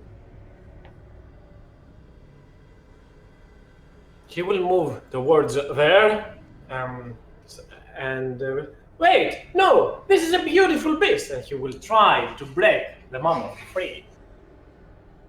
Go, Valen. Attack. Kazapo. Kazapo. Yikes. Big yikes as he tries twice to break off the chains from the mammoth, but they won't budge. As next up, the chain devil turns to the spine devil and gives him an order as the chain devil will fly upwards and attempt to throw 2 tail spines onto Valen. Is it an opportunity attack first? They do have flyby. Yes, but devil doesn't provoke opportunity when it flies out of enemy's reach. Flying creatures, man. Not all of those have it actually, but these devils apparently do. As Valen will need to make another con save. But again, Valen will be able to still keep a hold on his mammoth as the spine devil tries twice and will then use the rest of its movement to move over there. As the mage rushes next to Jorkul, will say, "Wait, do you have an escape plan?" Yeah. And I guess since you gave her directions to move to the other side, she will dust away from that. The mammoth now will try to stomp on the chains. Barely, not enough to strike at them as the mammoth tries again to stomp and break those chains. It will only place them. Talius then sees as the chain devil is going away. This can also probably be his doom if he does not make an attempt. But Talius is a man of... I don't like to do kill steals with other characters, so instead he will turn back, sees that Nautilus is in peril, and will try to assist him. So... No, we're good with kill steal. We're good with kill steal. Talius can kill him. Why do you do this to us? It's No, we are not having that. A booming blade for chain! And actually this is enough to break Nautilus free as Darius jumps and strikes at the chains and turns to Nautilus. Now, you go, my friend. And he will stand over there as Nautilus. You take your turn. He still has the bonus attack. He could free the mammoth. Ah, true. I didn't want to move him next to the tanks. This is why I did that. Oh, yeah, they cannot attack him though. So, true. Let's do... Flash. Damn. What was that sound effect? It seems to help a lot. As a thunder strikes at both of those chains, as Nautilus, your turn. Break these chains. Well, since I can't beat the shit out of this guy without getting closer. I won't be able to even if I dash, but Dude, you. I mean I will, but I don't have. I'm exhausted, so I can't get close enough. You can throw your hammer. Can I throw my hammer? Is that like not? Is that like a D4? It's an improvised weapon attack. It pretty much doesn't use your proficiency. It uses your strength. It is a D4, but it also, given that your weapons are Warhammer, it will still do the lightning damage. So if you want, you can do that. All right. You know what? I'm gonna Thor and throw my hammer at it. So is that just a regular roll? It's a strength check, pretty much. Oh, a strength check. Okay. Yes. Okay. Strength. That hits. Roll me the damage. It is quite important. So, do I just click the Warhammer damage? Nope. Roll me. Roll the Warhammer damage because there's the lightning on that, but also roll me D4. And I'll do the math. I'll just do this. Wow. I'd rather roll the D8, but whatever. Roll me that D4. So for right now, it's 3 points of damage. Wow. Yikes. Not enough. As Nautilus moves towards there and sends his Warhammer flying to strike at the back of the Chain Devil. As it strikes his back, the Chain Devil drops for a moment down, turns, looks towards you with eyes filled with hatred. Anything else, Nautilus? I'll do the I'll just give him an equal stare and like raise up my shield and just ready for whatever. This is going to be fun, as the Chain Devil will take a dash action to get away. Oh, do you guys want to? You guys want to wait for a second? It moves straight onto Jorkul. I mean, he will probably stop somewhere right there. Oh shit! Will instead already taken a dash action. So can we just have it so that he like runs into him like the school bully at school, just like Yeah. This is what I was thinking. But if he had an action, he would try to grab him. So I'm not completely underplaying them. But he has already used dash action, so at least I'm gonna go for that. As the Chain Devil tries to run and bumps onto Jorkul as they both clash at one another, and that will be the end of his turn. As the Abysai will leave. Shit! This Spine Devil will sing as Heart has entered the building. Doesn't see what's happening on the other side, but probably has a vague understanding. The creature will fly around Heart and try to block your exit, as it will also make on its way 2 tail spines towards you, Heart. None of them. Oh, wait, 13 hits or no? I believe no, right? You've got an AC of 14. Yep, my mage armor's up. Yep. The creature tries to fly and hurl 2 tail spines at you. As wow. Hello. What's happening?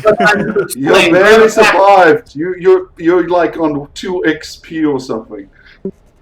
HP. Join and have a small heart attack, as you are at 1 hit point actually. Yeah, with a Exactly. fucking mammoth. It's an ally. It's a good Oh, mammoth. God. It's a good mammoth. Good. Jorkul, your turn. Jerkle is still looking outside suddenly as this creature runs past him. He hears the shouts. He sees Valen kind of... I can almost imagine Valen's on his knee pointing at me, pointing at this. It's like, kill it type of thing. And this thing hits right into him. Jerkle just roars his anger completed as he swings twice at it with reckless abandon.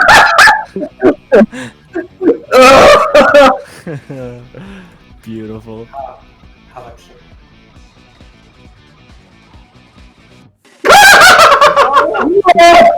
So Yeah, got that's it. about right.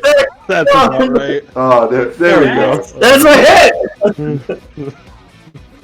Anything above an 8 kills it. And it's over. Okay, yeah, it's super. Yep.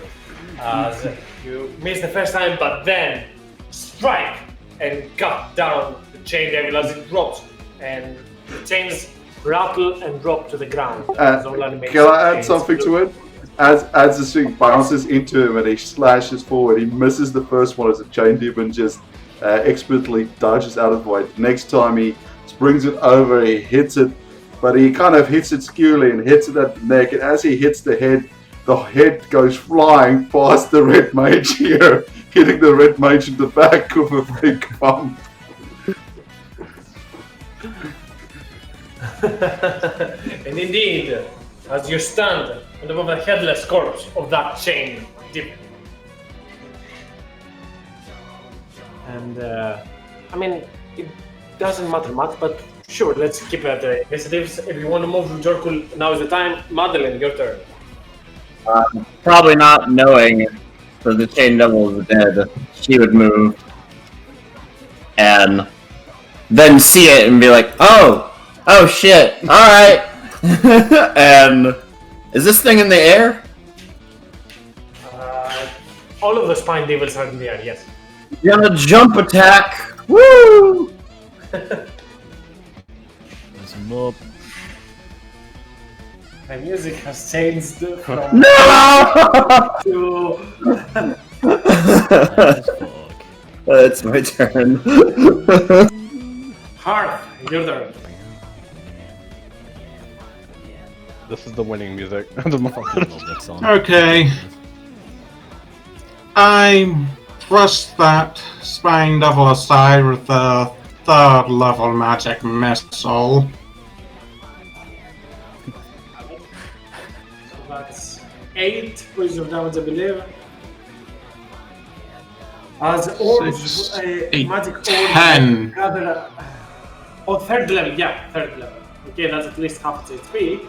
So the creature seems to be going away as you strike at its face. And then I'll risk the opportunity attack to get to my friends even faster. It will not hit you.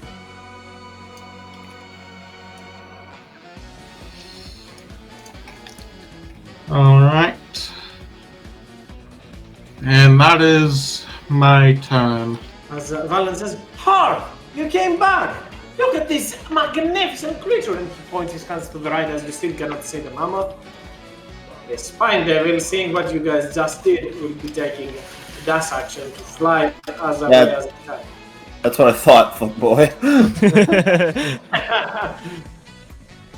The mage down there, though Jorkul, you can see that angered. Oh wait, Oh no, the mage music. cannot do. Yeah. Here goes a 5th level magic missile. Let's do a 4th one instead, as the mage instantly destroys the remains of the spine devil. As the mage tries to make his way out. The mammoth just roars and moves onto the center of it. Harp, look! Talius, your turn. I don't know what is happening, so Grab a cactus. A cactus? Yeah, no time to explain. Where are the cactus? Cacti? Cactus people.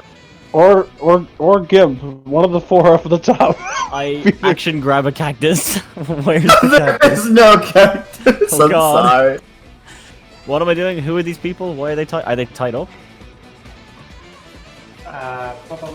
Yes, alive? they are all tied with chains, whips on them, scars, hooks, all of that jazz. Okay, I'll go up and I'll try and untie this guy.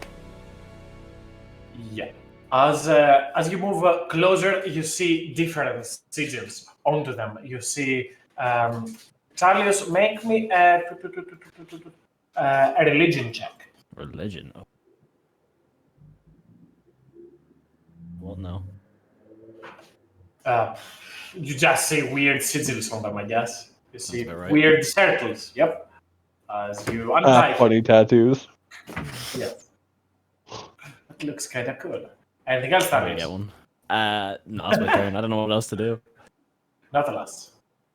I moved to go and help get the rest of them out. Make me as well a religion check as you move closer, not a loss. Oh, hey, cool. I still have disadvantage, and I'm not smart. This is just saying. Unless I get two Thank you. 20s, this is terrible. Think it. Oh, I actually got a 20. You're halfway there. Look at it like that. But you are not living on a prayer. You are most definitely not. Never. Jorko. Juggle just hit that fake, and the mage is running outwards to go and going to the exit. So he will grab this. Probably check the body first. Is there anything of interest on this this carcass of the demon, or is it just pretty? Nope. Just chains rattling. Nothing else. Oh well, then Jerko will just thematically, if you don't mind, move in here, dragging the carcass behind him with the chains that the body has. It's like walks in and he kind of looks at the rest. It's like,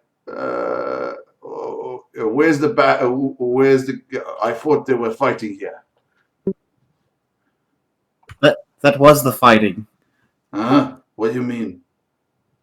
You killed the guy in charge. He picks up with the chains and looks at this and looks at that and says, what are we doing?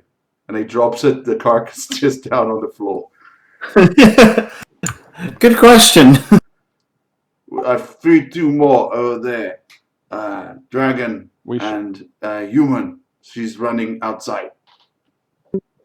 Good work. Did we recognize any of these people? Nope. Not really. Madeline. This way. Let's dash up this way so we can help release some boys. Make me religion, Madeline. For you, these sigils do seem more familiar with. Okay. As you look at them, you see infernal marks on them. This one with the mark of greed on him. This one with the mark of lust, wrath, and envy. There's some sinful people here. This is hell, no? True. That's her turn. Do you? Well, you dust, so you cannot take them. Yep. Hearth. Yep. Hearth. Okay. 20 feet to get in. See, you guys have the situation handled. And then just shout out, Rira, get those last four and let's get out of here. No telling if there are going to be reinforcements coming soon. Then I start dashing back. Oh, it was the bard. 40, 50, 60, and my turn there.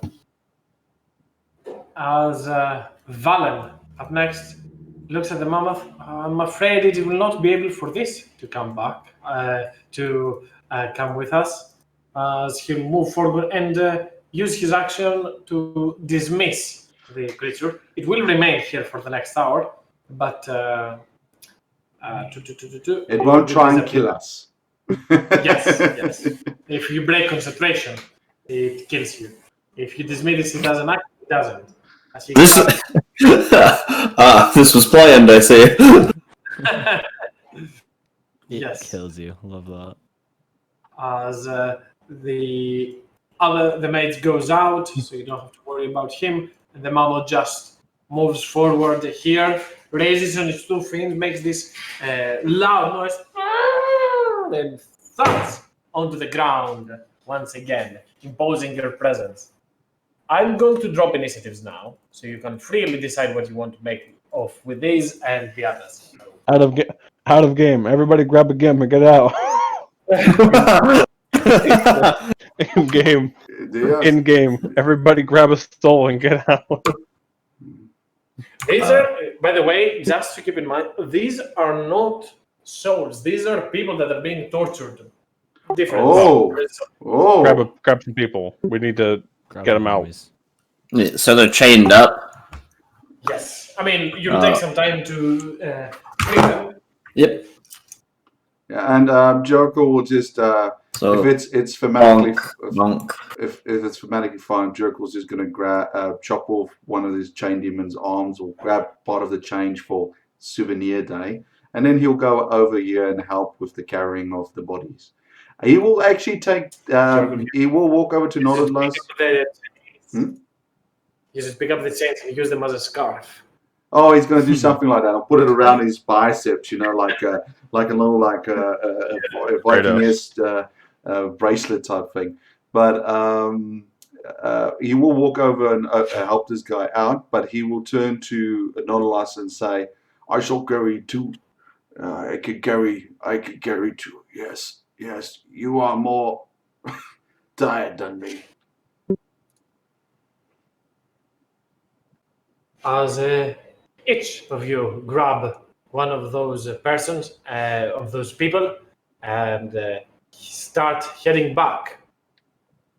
So give me just a second to summon all of those. There are a lot of things here. Onward. Let's put those here. I already have Hearth on the other map, so with you, Talius. That's a fun little company. You managed to escort a whole lot of creatures. I wonder what's going on in that mammoth's head. Does it just disappear back into the Fey world after an hour or something? Or as you rush to the other side to see, Iliocast is still surrounded by enemies, but able to combat them. Hurry, mortals. Quickly, there is not much time left as she quickly goes with her claws, striking at one after devil after the other. As a hearth, you approach quickly. The tiefling says, "Wait, how many of us are we going out of there? You said we can get out."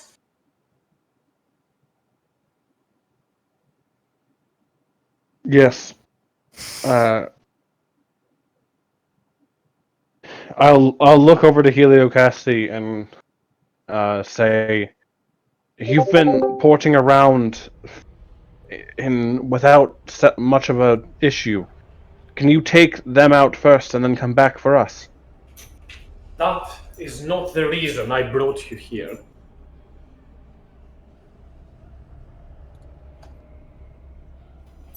This is the test of heart, right? Indeed, one of them does not belong with the rest. As she says that, instantly the tiefling says, "Yes, screw this," and just straight off bolts away. Well, that's one less problem. The other ones that are barely able to still stand up on their knees, trying to raise their hands in very, very bad shape, barely able to even make noise come out of their mouth, as you can only hear a faint sound coming out of their mouth. It sounds more like breathing rather than speaking. Are they sinners or are they good? I know the answer, Heliocasti will say, but it is not for me to reveal that information here. I shall give. He kind of looks at the rest of them and looks at Half specifically, and then waits for them. But he starts moving towards it, to the back of them, and he pulls out his axe to the side, and he just holds it there, waiting for the decision to be made. Either way, Jerkle will give these souls release.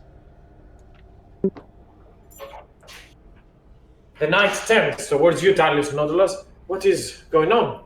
What is happening? As on the opposite side, Nodulus, you can hear both of those and be engaged. As the mage that you see in red robes will say, a Sphinx, a creature of ancient. I see how you got there. Well, what is this choice that she's speaking of? We can only take one back along with us. He is but a husk of himself. Get me out of this place. I can reward you handsomely. I can even help you. And there's our answer. Very quickly to sacrifice someone else. This He is better. This is hell! This is hell! Choose people to die. We're no She better. will quickly turn to the knight to accuse him. As she turns, you think he is better? This is a symbol of a knight, of a primal cult, the Black Earth Society. I don't believe it's called the cult of the Black Earth.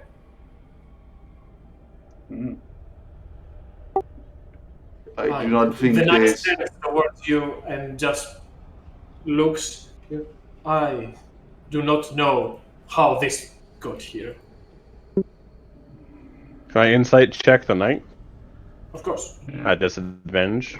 Hate my life. I have a feeling the person we were supposed to take with us probably just ran away. Oh, hello.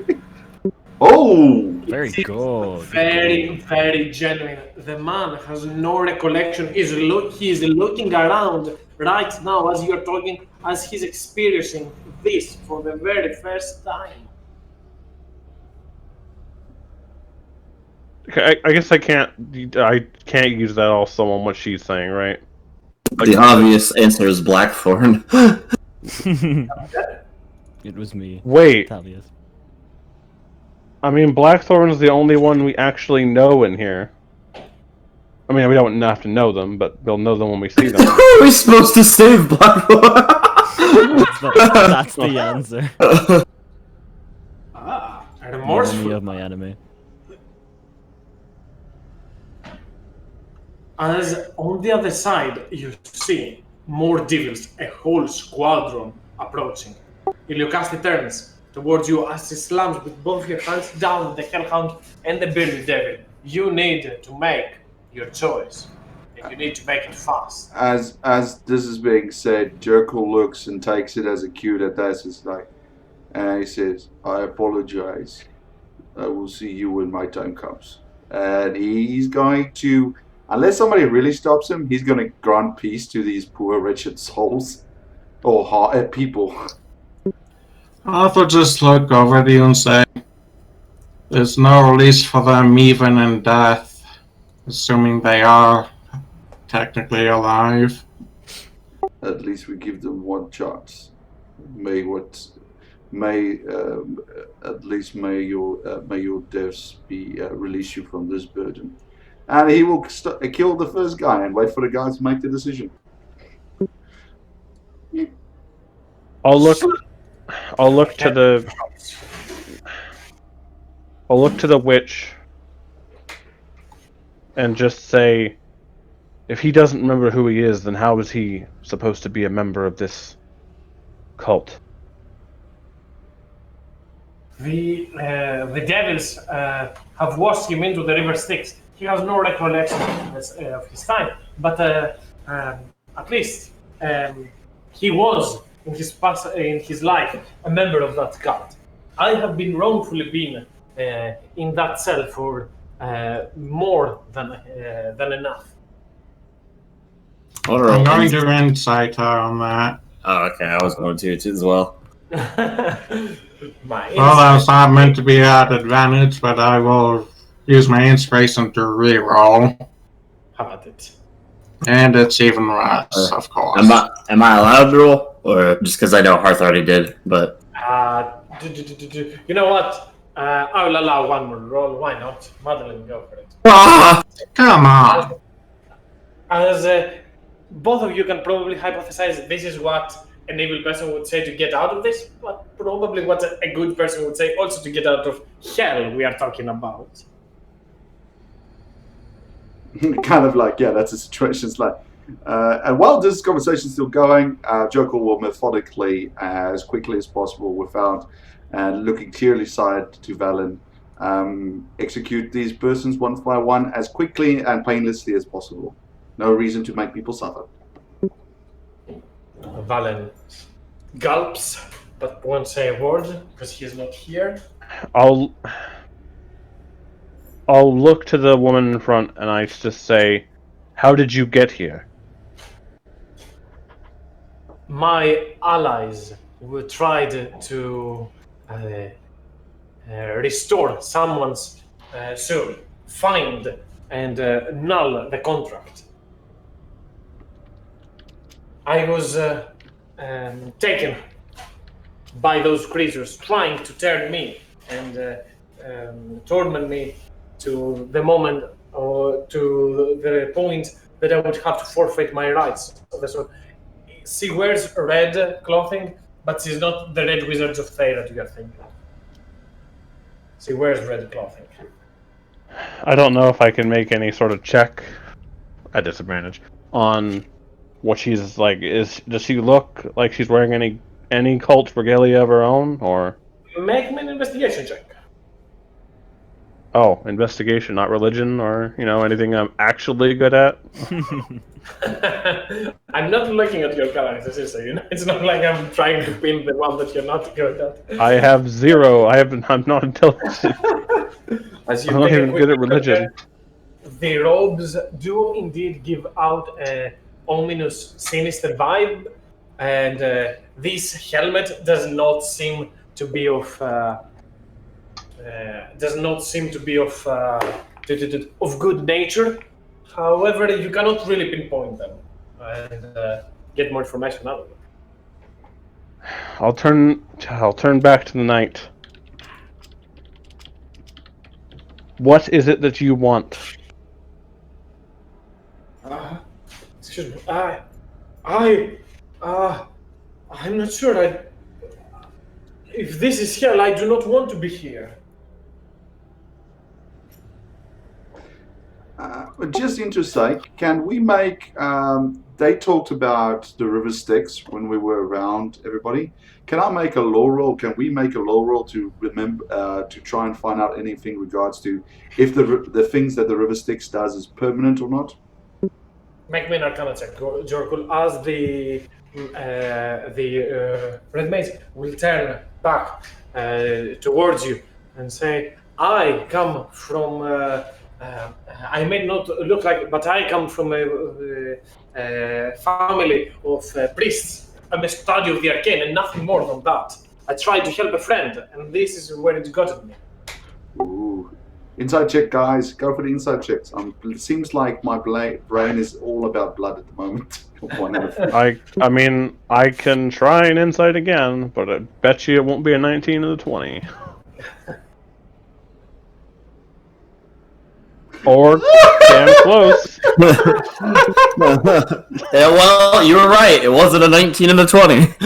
You look, Nautilus, you look back at the night, you look back at her, you look back at the night, back at her. The night, she does indeed suggest cult involvement.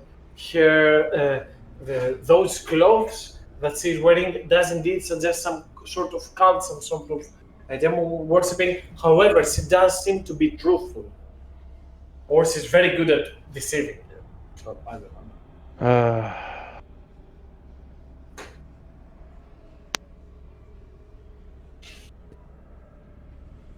Okay, I'm gonna try something.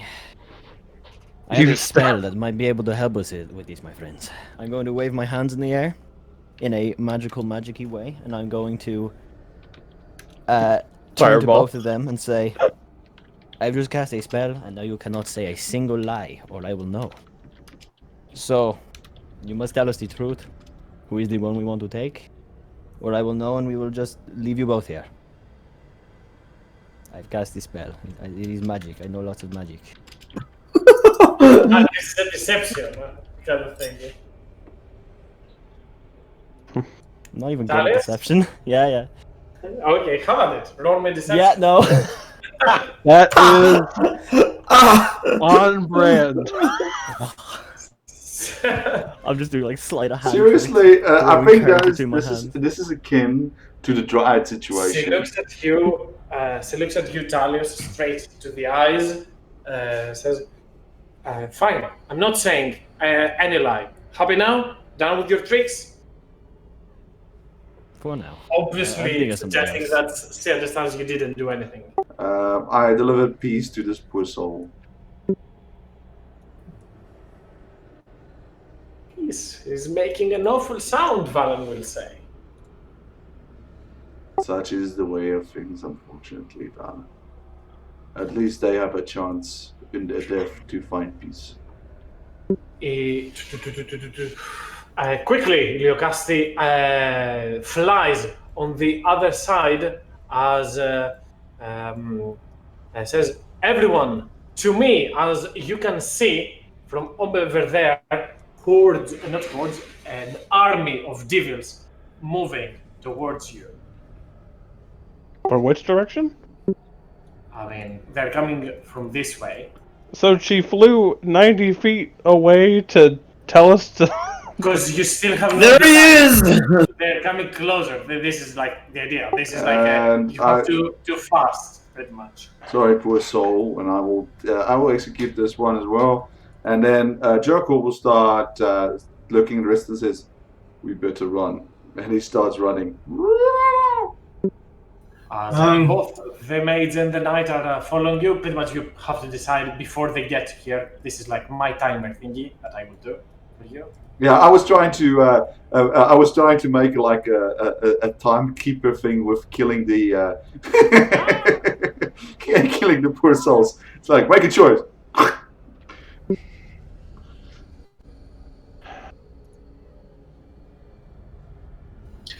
I don't think I'll also As make I'm a choice. reaching Heliocasting, I'm saying to it, right or wrong,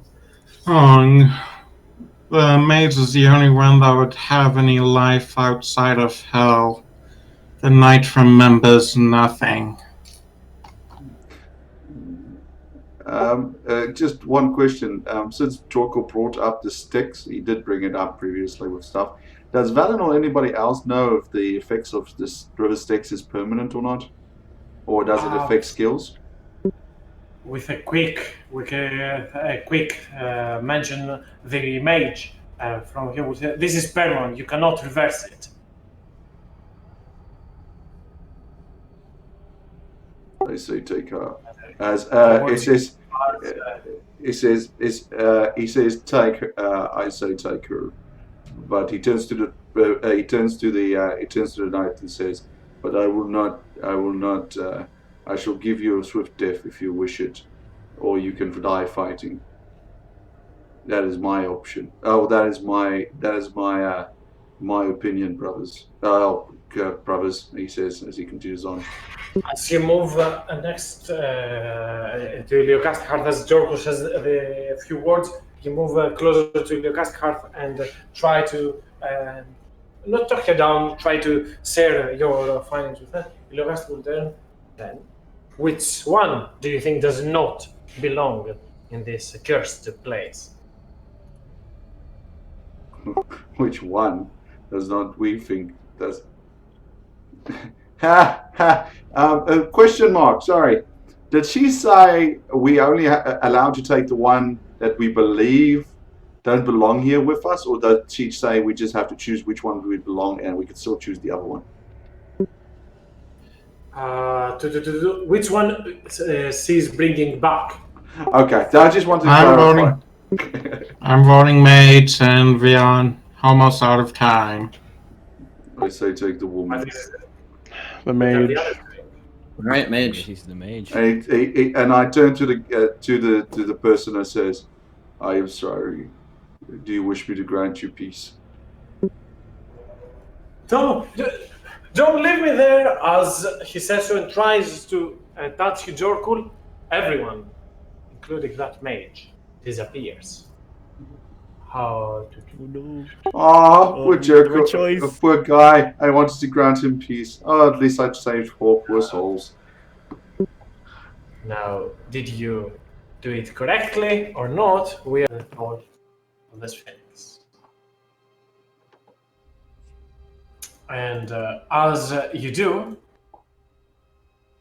the Tegnok jumps on the stupid as this Asleep. maid appears and looks around. What? Who's this? Where are we? Amazed by this place. Not in Long hell. story. Really tired. Iliocasti will turn towards you. It seems that you have passed the trial of strength, trial of the mind, and you've shown that your heart is at the right place. Your instincts are correct. They do not deceive you. Appearances do not fool you. As guardian of the vault, now and bound to this duty, I may allow you passage to this place of knowledge. And as I said, so all the room around starts spinning, turning upside down, over and over around, as slowly below you, Hearth, Madeline, Nautilus, and the mage are all forced to move to the back as the circle in front of you slowly pops up and stairs appear going all the way down. Flash of purple, a crimson hue appears at the bottom. You will find all knowledge that has been sealed, all artifacts that have been left in this place down there. Answers to questions you have not even wondered, and sights rare to behold. Now that we have passed, can you answer a question of mine? She awaits. I asked you earlier if you said there was a failure recently. Were they who I think they were? You do not need my answer to know that question. Deep down, you know it is to be true. Can you tell me where they went? She looks towards you.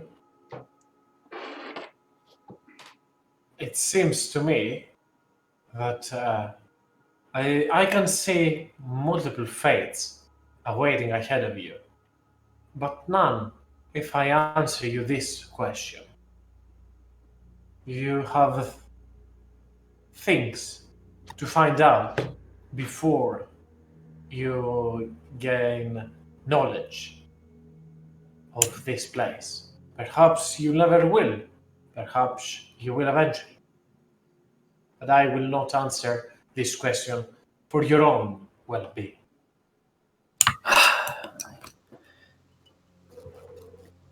Can't ever be that easy, huh? Oh, thank you. And she will, not even waiting, start descending down the stairs. Yeah, I'll catch up to Madeline as she's gone. Right behind Talius. Yeah, Jericho will walk towards the woman. Says, well, you have been saved, but you must probably stay with us for at least a little while until we exit. You never know what creatures. As you say those words, Jork, Lilogasti speaks once again. A pilgrim that has not yet been tested has no place inside the vault. However, young girl, you are allowed to wait for them until they are done, or leave from this vault and never speak of it. You have been granted a second chance in life, do not forsake. With He that, gallops as he turns towards you, Jorkul, and grabs your hand and faintly whispers, "Thank you."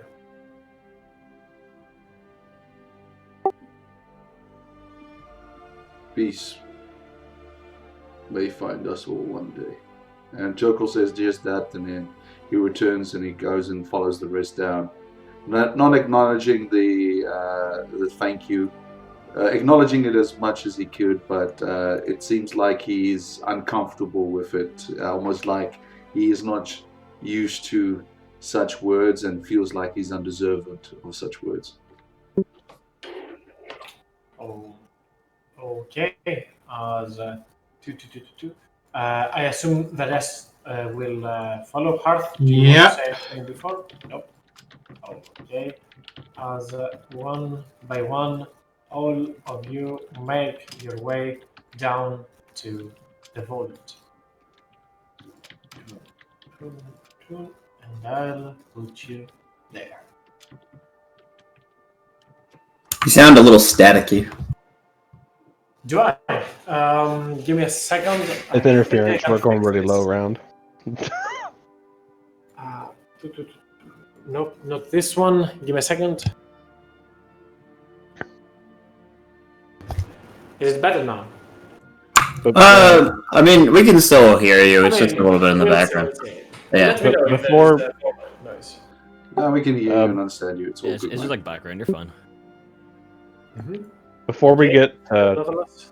too far in, like bottom of the stairs sort of thing, Nautilus will add a hand on Madeline's shoulder and say, "Are you okay, Madeline?" No, but that doesn't matter. What matters Go ahead. is Go ahead. what matters is we find something. Even if it's not her, maybe we find a way to get Hearth home. Maybe we find a way to get to your mother. Maybe we find out something about Tallius's master. Maybe we find Jorkel's friend. Maybe we help Valen make a new discovery. At this point, she's becoming more and more of an impossible goal. And that's fine. As you move inside the hearth, and everyone pretty much, from the ground, a spirit rises once again. Through the ground, this spectral eidolon appears. You have proven worthy of this test. This phoenix Iliokasti has allowed you passage in this vault. As you move around the vault, as you entered at least, you can see many things around. As you moved to the ground towards the first part, you saw 4 sarcophagi on the 4 corners. As you're moving next to you, Jorkul, you see a wand on top of a spellbook. Next to you, Hearth, you see small beads that linger with magical energy. To your right, you see other stones that have the color of the rainbow coursing through them. On the very top, up ahead, you see 4 cauldrons, all hued with a different liquid, and that seems of magical nature. Up ahead, you see a large grimoire standing there, a book 3 inches thick, 8 inches wide, and quite big, and with chains all around it, as it looks as that. Shallow. This is all the way up ahead.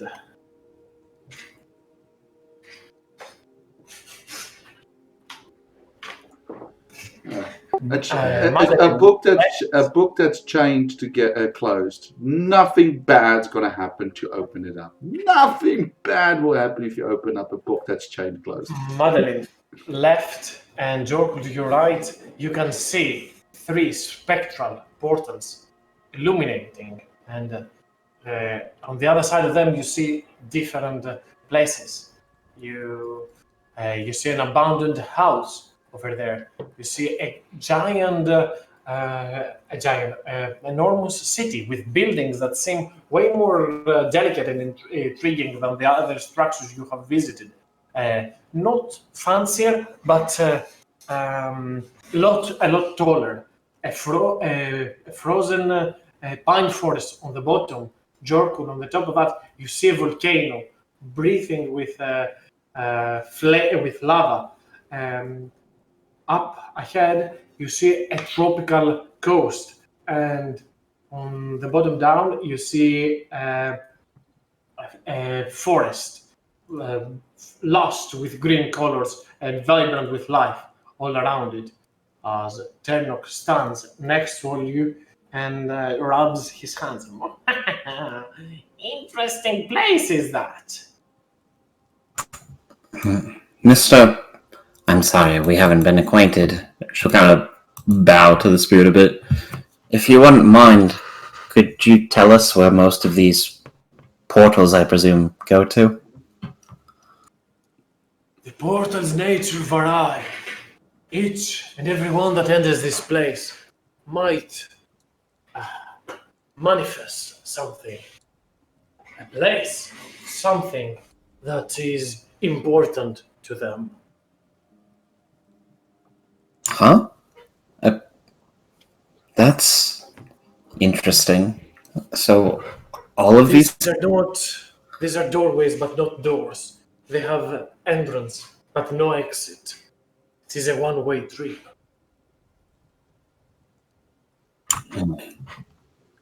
I see.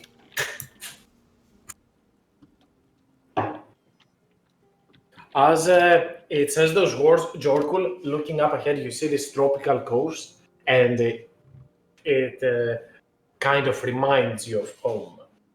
You see this the trees are way bigger than the others. You see the green water remind you of the tropical coast of Austria. Up ahead, Talis and Hearth, as you are peering and peeking ahead, you see a circle protected with various runes and a lot of scrolls all around the Hearth with a basic arcana that you already have, your passive arcana. You can probably deduct that these sigils are all magic circles put down there in order to assist or protect whoever tries to summon vile beings to study them only in this place.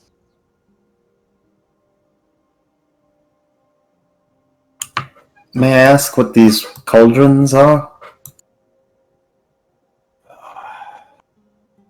Elixirs, potions, liquids of alchemists renowned, gifting those that have come here with potent powers.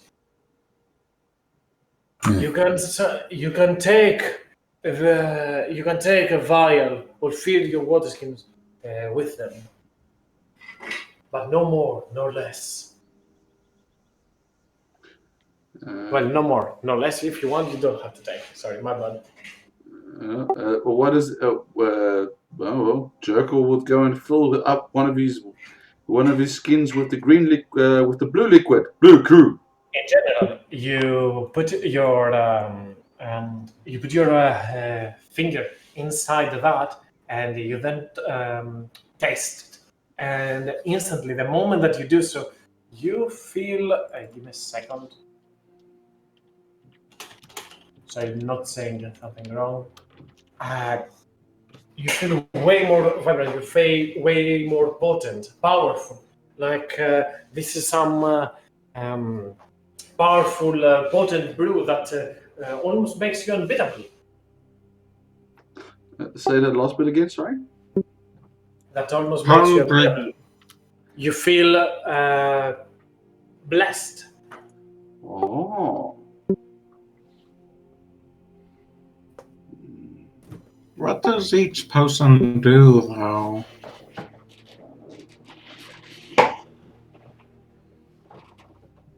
They, Idolon turns to her.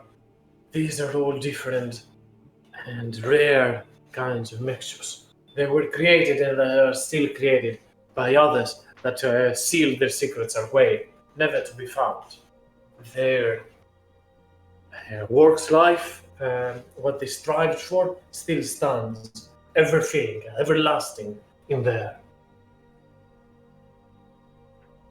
If you have fought this phoenix, you've seen what will come to pass if this vault was to be mistreated.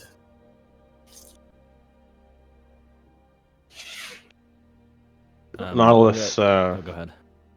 Oh, I was gonna say Nautilus reaches under his armor and pulls the his seashell necklace out, and just looks towards the coast.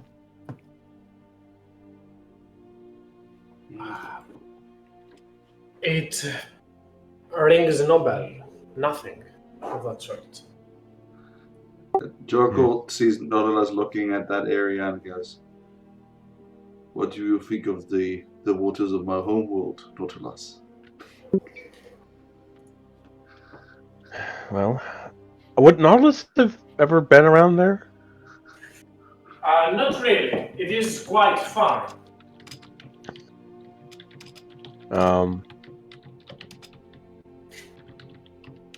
I guess I would probably move. Well, I would just say, yeah, they are quite beautiful, even if they are not the usual blue I'm used to. You will find your people one day. Although as I look upon my own home, I have no desire to return to that or what it was. And he slowly moves away, almost like a pained look comes in his face every time he sees the waters.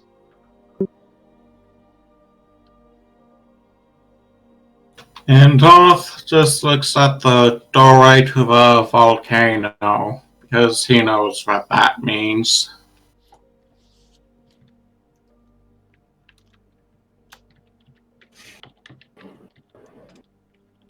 Madeline, roll me some history checks. I mean, roll me once and I'll pretty much use this for all. Okay. You go around to check on those sarcophagi, these coffins that stand in front of you, and you see names of forgotten heroes. Maybe one or two that you have met, that you have heard in the tales of your master.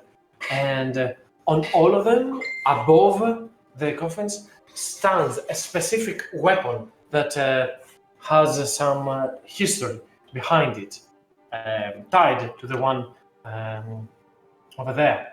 On the top left corner, you see this blade that has 3 runic carvings, and onto those 3 carvings, you see there is a gem, but has faded. All light out of it has been snuffed out. A longsword is that weapon. You see another blade on the upper right corner, which looks like this, a great sword that has a dragon on the hilt. Onto the bottom left corner, you see another mace, golden, filled with a fury of the radiant sun. And on the bottom right corner, you see one way more vile, almost worked by shadow magics. Yet for some reason, it seems to belong there. As this is an item that. Damn, look at that lot. I have total respect to all of these items. Beautiful looking. But I have to say that last one does look very dope. It's kind of scary. Madeline, Exactly. You You take a quick look, and all those plaques, all those sarcophagi, seem to be tying its weapon with its accomplices. First of all, it's Giscard on the very top, the Lucky, as they've called him, sword master that has wielded his blade for his entire life, filled with and powered by the power of chances, always striving to make a difference, always risking to save those that he cared for and fought for. On the top right corner, you see Dorvan the Dragon Slayer, and as the name suggests, this is a Dragon Slayer, a weapon made to strike dragons. Dorvan was actually a person that had defended the coasts of Anerith from a powerful and vile blue dragon in the past. On the bottom left corner, you see Jessen, the holy priestess of the yellow god that smited the undead and fighted against them in all of her life work. And last but not least, on the last one, you see Ameris, the Vile, a tale of a death knight that at the very last moment chose to forfeit and forgo of his evil patrons and his evil ways in order to save the town of Ransomed. Madeline would come back and then just call for Jorkel, Nautilus, and Talius. Hey, there's some things back here I think you guys would like. You think so? Well, I'm kind of torn between two, but I want to give Nautilus his pick of one of them. For it that you pick, you must leave something back. The spectre of his heart says.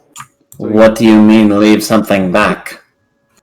For the next ones to come. These treasures would found their way in there, and once you leave, they all will work and change for the next one, pilgrims to sow.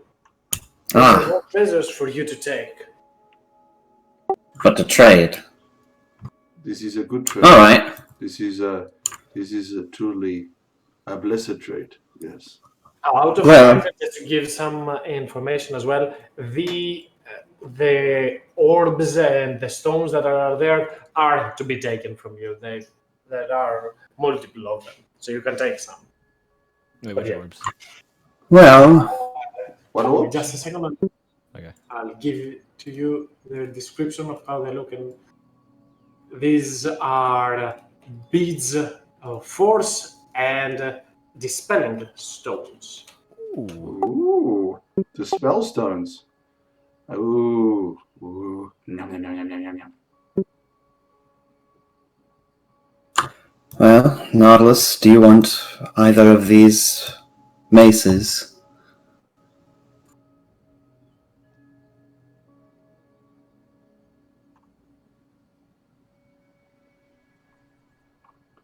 The question is, does he need the maces, or does he keep claim to his hammer of the hammer and its ancestry?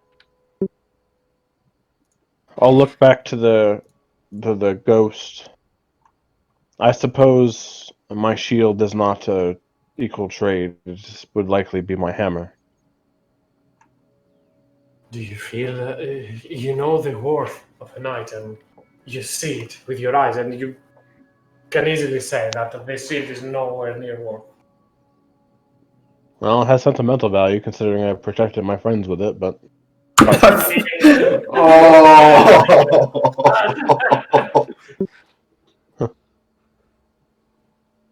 I mean, it does. If all jokes aside, it does have value to him. But out of character, it is one of those choices, and you can't have your cake and eat it. I know you try. I respect you trying. Is there any chance I could at least, I mean, can I at least gleam and know what this is gonna do before I take it? Because Oh, of like, course.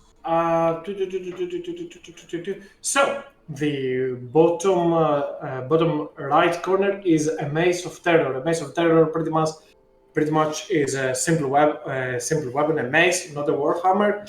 And though it is a magical weapon, the thing that it does is you can use an action to do the pretty much the fear spell to others. That is pretty much all it does. The mace of disruption, in case somebody does not know, a mace of disruption, when it strikes a fiend or an undead, it deals a lot of extra radiant damage. It deals 2d6 extra radiant damage. Also, if the creature has few hit points, it also might be instantly destroyed, forcing it to make a wisdom saving throw. Basically, the bane of every leech that ever existed, or the body of every Yeah. leech that ever existed. Yeah, and on the top left corner is a luck blade, but a depleted one. It doesn't have any more wishes to grant. It has that's figures. it gives a +1 bonus to attack and damage rolls and +1 to your saving throws. It is a longsword. It is a +1 to saving throws, and once once per day you can have a free inspiration. It's the luck ability. It still keeps that. And top right corner is a Dragon Slayer. The Dragon Slayer is a greatsword with +1 to bonus to attack, and it deals 3d6 extra damage when you are attacking a dragon. I mean that just has that literally. I can already see it written on the blade as Jorko. Like it's not, Yeah. it's not. It's like there's no other way to. I'm just wondering, To- it's kind of to like do it. it's like does that count to like dragons and kobolds and anything draconic, or is it just dragons? Give me a second, because it says so in the description. It says for the purpose of this weapon, dragon refers to any creature with a dragon type, so including dragon turtles, wyverns, but not kobolds, not dragonborn. If you hit this with a, if you hit a kobold with that and it did the That would be damage, amazing for you. if I just imagined you hit a kobold and it just goes ah, and then it just blows up, like it Also, wouldn't. on the very top of this place, you there are a lot of notes about infernal and fiendish origins, researches that aside from the summoning circle and all the notes that appear all around, and yeah.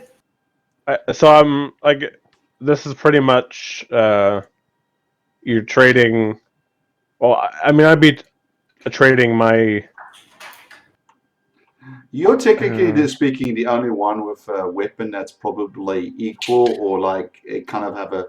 Jerkle will probably trade this silver great axe for the great sword just because it's a +1, but also because it's a freaking great sword and has a dragon theme to it. So, but yeah, you probably have the greatest decision to make. The rest of us will probably just be exchanging as is.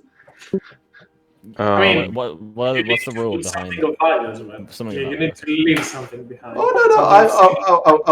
I already have a good idea what I'm gonna do of equal value and idea, and it's very thematic and very nice. So all good. I'll. This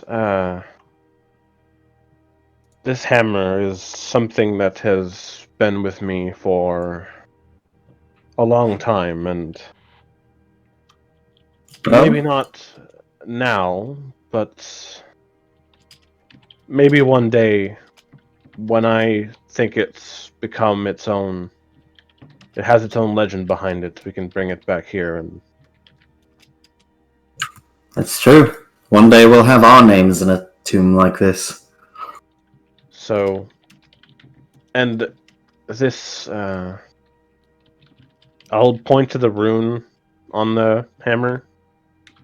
This is something that I'm realizing more of what its capabilities, and I think I'm starting to understand my place with it. So, if you want, Madeline, you can choose anything here that you like. It's not. I can perhaps find something in the other parts of this place that'll be more worthy. Are you sure? Well, I sold my armor in the other town where I used it to summon some thing for a test for this hammer, and I mean, if I gave this platinum armor away, I'd kind of be walking out of here kind of naked, so I probably can't really make a good choice on that, so. Yes. Besides, you deserve something for all this trouble. Maybe you can give your sister a light bonk with it when we find her. Not too hard, but, I'll give her 2 for you as well. She's put you through a lot as well. Well, I definitely have something I've been wanting to give up for a while. And she will go to the mace over here and offer up the Hellfire Short Sword. Yay! Let me check, because I don't remember the Hellfire sort of what power level it is. I mean, now you get the window that it says you need to offer more. This is an uncommon, the other one is rare. Shit. I mean, isn't it like I'm not the luck blade is like ancient, isn't it? Like a I mean, legendary? It is legendary on its own. However, because it does not have the depleted ones, the wishes, so I do not consider it legendary. Basically, what- it's going to be items within our joint inventory, the rare stuff like the eagle whistle and stuff like that, which is rare. There's the skyblinder. What if I offer 2 uncommon items? 2 uncommon sounds better than that. However, I would take. To be fair, I would take either 3 uncommons or a rare and an uncommon for a mace, just to be sure, make sure.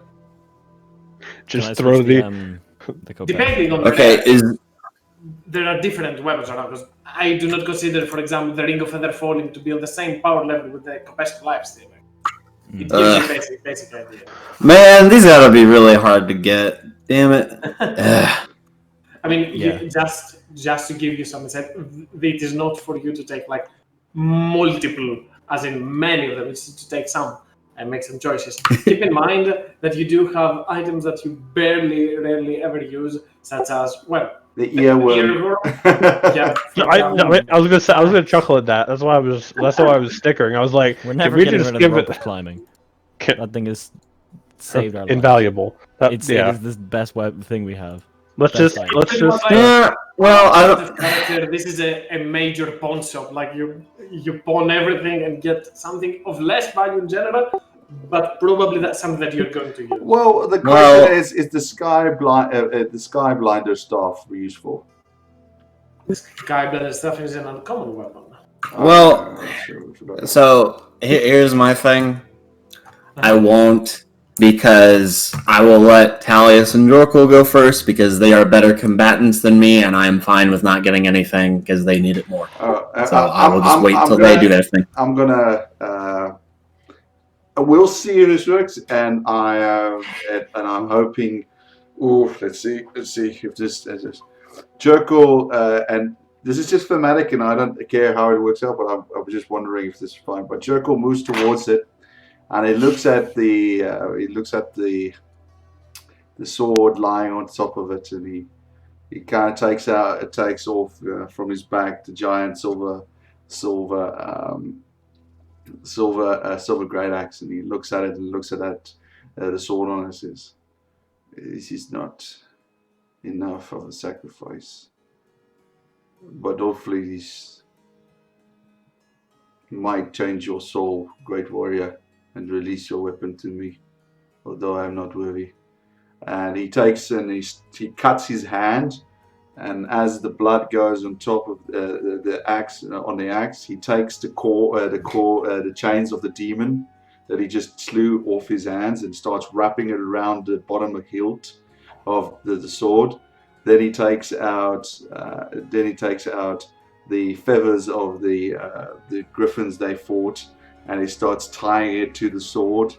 And slowly but certainly he starts taking out every trophy he has, even the tooth of the creature that of the dead god that he fought, and he puts it on the bottom of the sword, the great axe. And when he's finished, it almost looks like a totally, shall we say, totally accessorized great axe with feathers and pieces of creature and monster and everything, basically covering the entire of the great axes. And he looks at it and says, and as the blood flows down the blade, and he goes and says, and hopefully, as the spirit says, may this axe be laid here, and hopefully in time it will change and grant a new warrior the strength with all the victories of the old.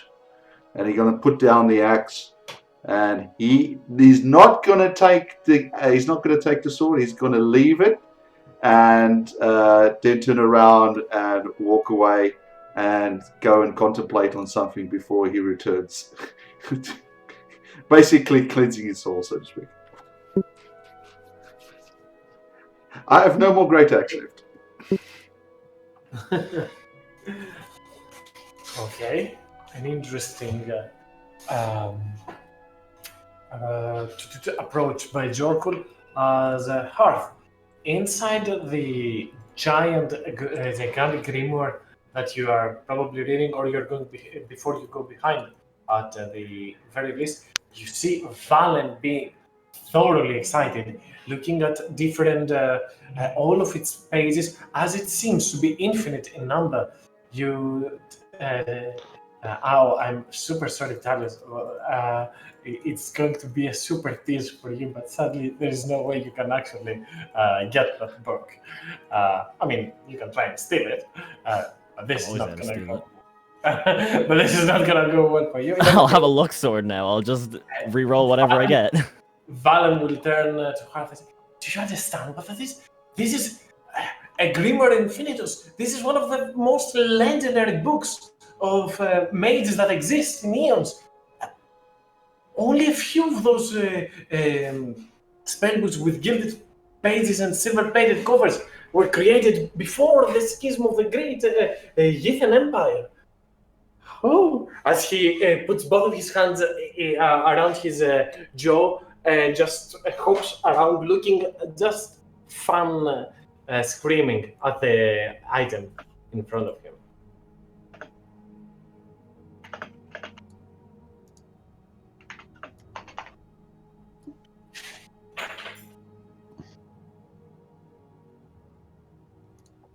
Yes. No, the last time is good. Well, it wouldn't be vestige of diversion in this world, technically, because that's a different... I mean, they work similar ways. But yeah, you get the idea. Same item. Just same item renamed. It'll probably be like a vestige of whatever cataclysmic event happened in the Oriole. Wait, so... That's a book. That's a book. That's a book. That's a book. That's a book But with can like capital Valen letters. use it? No. It needs out of category because there's no way you can get, like, it's a legendary item, so you cannot really match to that. It is an item that requires attunement by a wizard only. Instead of a spellbook, it has like an enormous amounts of spells and allows you to prepare extra spells, like all of these spells. Some of them are like 7 or 8 level spells. They are not random spells. I mean, they are kind of random. But yeah, a lot of spells. Oh, this would have been a wizard's wet dream. So you could basically, the wizard would have just sitting here like, let me write all these things down in my grimoire. Yes, to be fair, now that I think of it, I forgot that Arius wanted to multi-class into wizard. So like, give them that, but they're not gonna be mad because it's not like some of them would want it. And I figured it out like 5 seconds before I said today. Oh wait, This is weird. You also keep in mind, it's technically speaking, this would still be awesome. The fact that the person could, this would be an awesome hook for a wizard in the sense that it still takes time and time and gold to transcribe some of this stuff. But it would be so. A warlock of a grimoire warlock would also find this awesome. With that, That is what Balin is, I think. yeah, but there's that special ability where they can transcribe like enormous amount of spells. Yeah. It doesn't give you that. It gives you only rituals, and I don't believe that he has that. I thought that. Wait, he's not a. Is he a Hexblade? No, not Hexblade. Is he a Celestial. He actually has the ability with the ritual casting, so he can use all of those that are ritual in this one to put them onto his spellbook. That would be a Valen thing to do, I think. Yes, Valen will be doing that.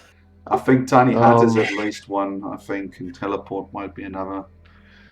Is there any? This is looking like we are doing a trade machine for NBA trades. Well, Trying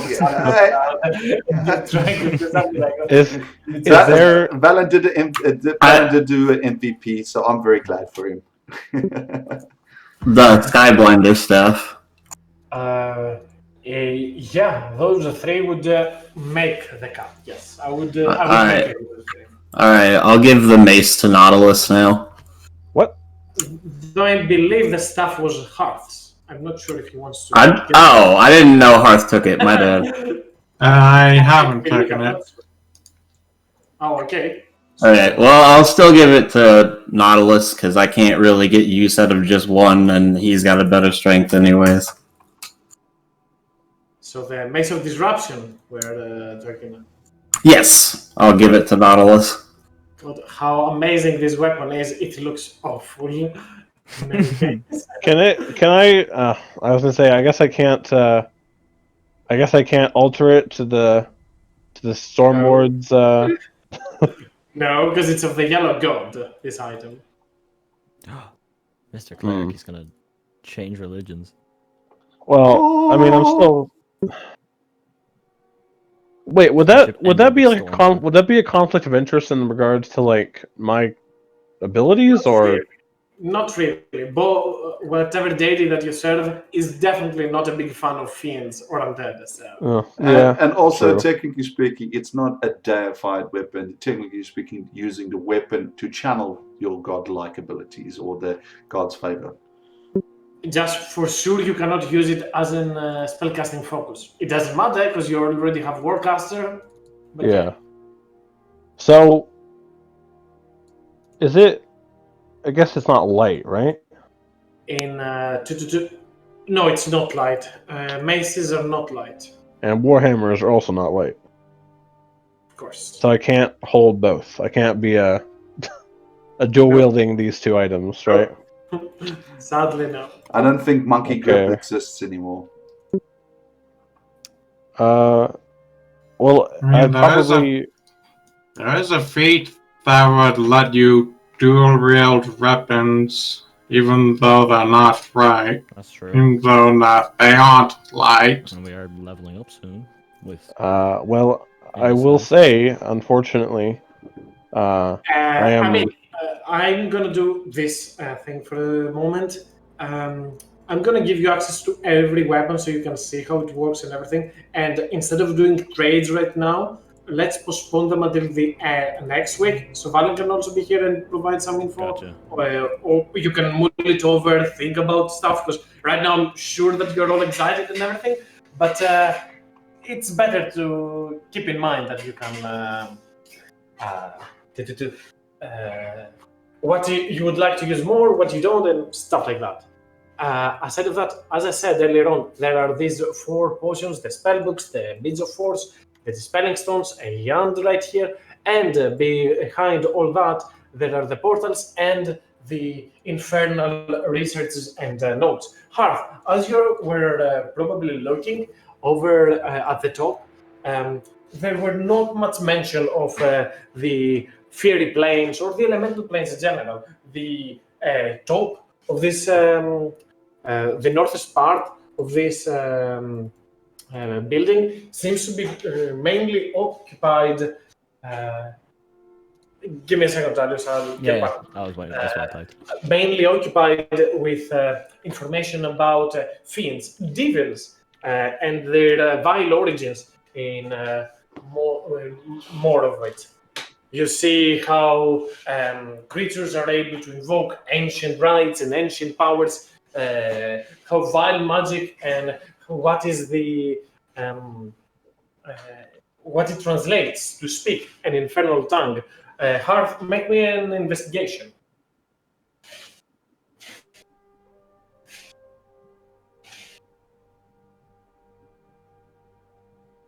Okay, you do not gather much from it, but at least you, with a quick look around this room, you are not able to decipher most of the notes. However, you end up finding a bejeweled ring that looks like that. Ooh. We don't even know what it is yet, but ooh. Life of a D&D player. I mean, I'm oohing right now because apparently my dice just came. Come again? My new dice just came in. I'm just looking at them right now. Yeah, Ooh. Can't even see them, but ooh. As you find that ring, Harv, you hear a voice from behind. A token, a gift from others that had used it on the temple. You're free to take that, but people have left it behind for those that wish to scribe and find with different ways to and not be fooled by the dealings of the devils. This is a ring of truth-telling that gives you advantage on insights. You get the idea that people have left it intentionally behind for anyone that wants to use these vile magics and not be fooled by the fiends. You see, this is when, if you were a warlock with a Finnish pack and stuff, it would be a very good place to try and get one up on your patron.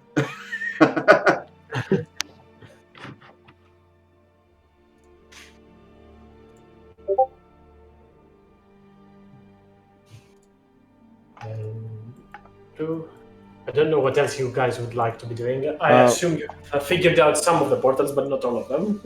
Oh, I'm gonna look. I guess is that ocean I see in the back of that house over there? Behind? Yes. I don't know what that. Yeah. Yes, you should see. I'm supposing that's probably the one that's connected to Nautilus, or Madeline, as I will answer that in a bit, Nautilus, but Madeline, as you move towards there, the one on the bottom, you take a quick look at this, and you see this giant green lush forest.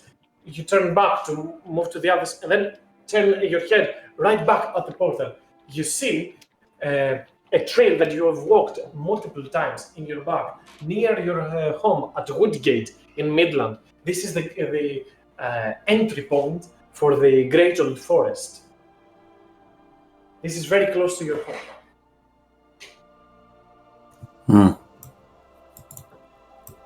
And she'll just kind of nod and move away from it. Talius, where you stand over there, the one on the bottom is a pine forest, a giant pine forest. However, you can see the mists and the snow all around, indicating this Arctic wasteland.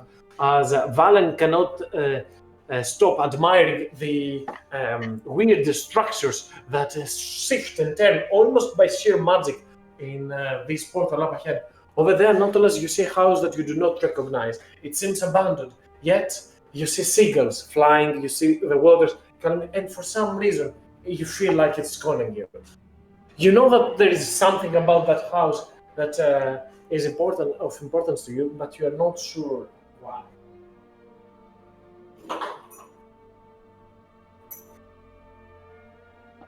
I'd probably step closer, but like not dangerously close. Yeah. I want to push him in so bad. Prank! Well, I mean, there's only one way, so you either have to follow me or get a new cleric. I mean, it would be pretty Talius to push me It through. would, wouldn't it? That's why I want to do it so bad.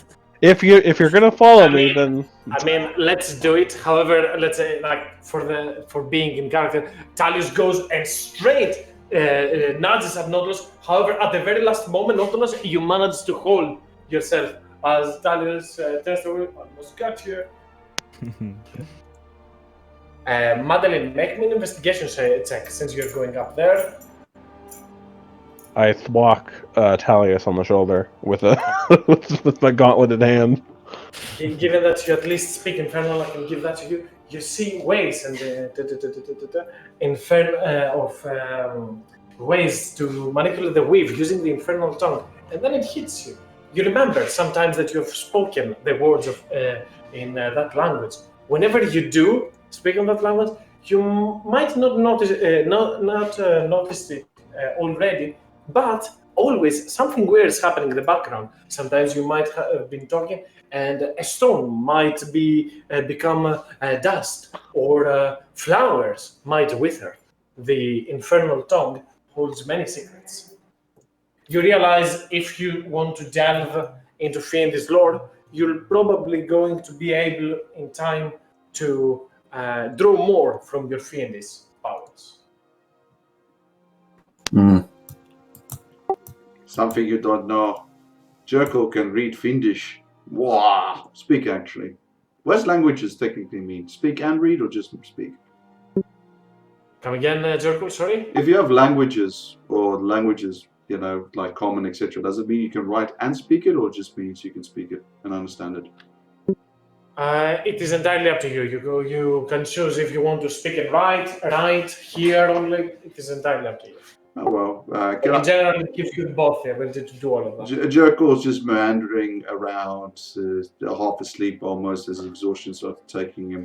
Can I have a look at these things and see if anything pops in his eyes regards to words or anything that might refer to curses or such? With a quick look, you probably need someone that speaks Infernal for it. Infernal or Fiendish? Infernal. Okay. No, he only knows Fiendish apparently, so all good. That is something wrong. There is no Fiendish tongue. There is Infernal and Abyssal. So probably what you have put on the background, I would assume it would be Infernal, given that dragons, Dragonkin, etc., have some connection to devils. You saw the Abyssal, you know the Dragon Queen, so it can be Infernal. Which one was which one would Tiamat fall in under regards to location? Infernal. Then it would be Infernal. Sorry, probably. Yes, that's right. Okay, so you can take a quick look around there and roll me an investigation as well.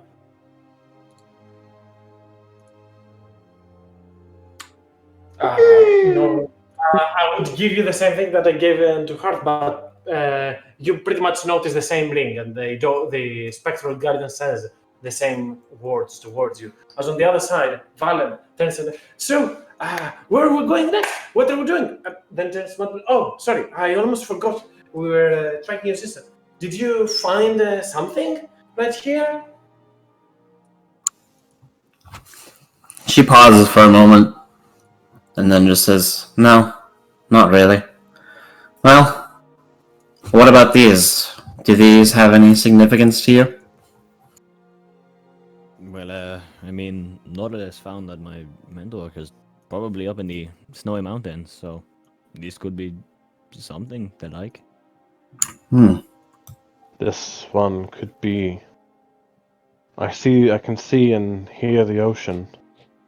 This might be where, or at least in the direction of my mother. But And I know that one of those portals is the plane of fire as well. is it the plane of fire? I thought it was. I assume so. It looks like a volcano. Now, if it is in the plane of fire, It or might something. be. I hear that in locations where, my dad used to say, in locations where the elements come in great quantities, one could travel between worlds. But such things are always stories they told the young ones. Yes. Oh, they're real, actually. Well, Volcanoes can hold portals to the plane of fire, just like the deepest trenches hold entry rays to the plane of water. Well, that's 3 different spots we can go then. It seems my father was not as foolish a man I thought.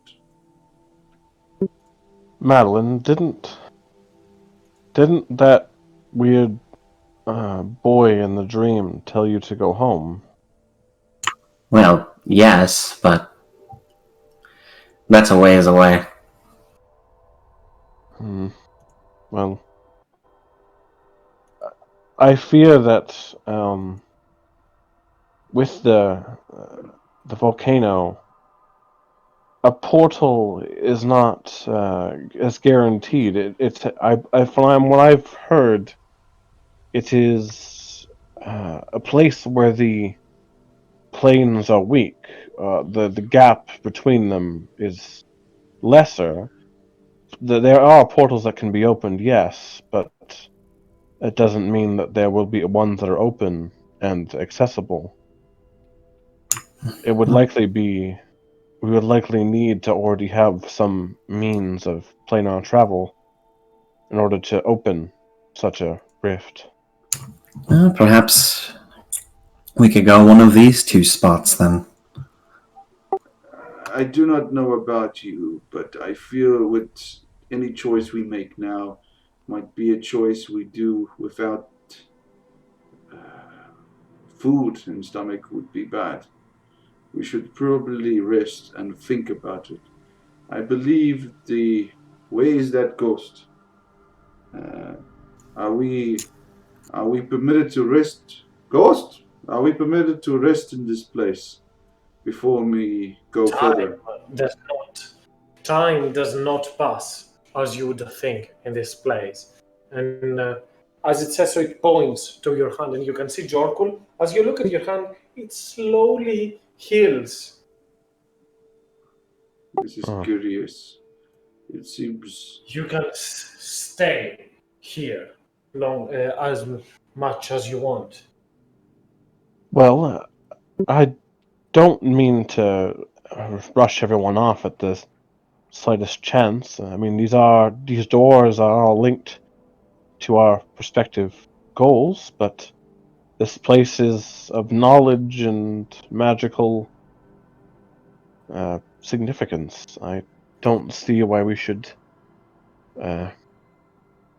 maybe just give it over a longer rest. And I mean, fresh eyes will see this place in new light. yes. It does make me wonder, though. There should be a portal for each of us. Is this city for you, Valen? I don't know, but I really, really want to go there. Is the coast for you, Jorkle? It is my own land, but I shall not go there. Ah. Well, Tellius sounds like he's on the right track with this snowy one being his. I guess so. But the question is, the ghost said, if we go through, we are not coming back to this place. I say we take a rest, have something to eat, then look at the place with new, fresh eyes, and then make a decision as our weariness takes us. Also, as he'll begin to say as he walks over to Talius, this one, as he nudges him with the end of his hammer lightly, this one isn't exactly prepared for the cold, nor as many of us. We can't exactly just go gallivanting into an icy or a snowstorm without proper clothing. I may be able to resist it, but I'm not sure about the rest of us. He does have a point. A more Mediterranean weather might do well. And where's this? Where's this creature? Don't forget, you have a party member made of fire. That too. I mean, Yes. it's a good point, but we do have hearth. We just keep close to half. You are funny, man. I don't know, Hearth. Are you comfortable with us huddling around you for an entire trip? If that helps you out, I'm good with it. This is old, Can I go- There's this old saying my dad used to say: "If in doubt, one must look to Lady Luck, regards to the questions of what our path should take." I say we decide which places we are not objecting to going to. Then we draw lots, throw bones, or do something to let her decide. Sure. Huh? That city one sounds pretty loud. The temple alarm has been set. Infernos are coming. To arms! Can I do a little taste test of these potions to try and find out what they do? Not taking any of them, but yeah. So I guess I'll start with. Jorkol tried the blue one. Yeah, that was the blessings one. All right. Well, Yes. I'll. You go quickly, and as you put your hand inside the green one, you instantly feel like you're swimming, like your whole body has turned into water. You then try this next one as the donut turns towards you and says, "Nice, Madeline. I like that." As the ghost turns, careful, Triton, before you use that. For many have tried to obtain, prolong their lives, but it never works. But it doesn't always work as they would hope. You get the idea, and from its looks, this is a potion of longevity. Huh. But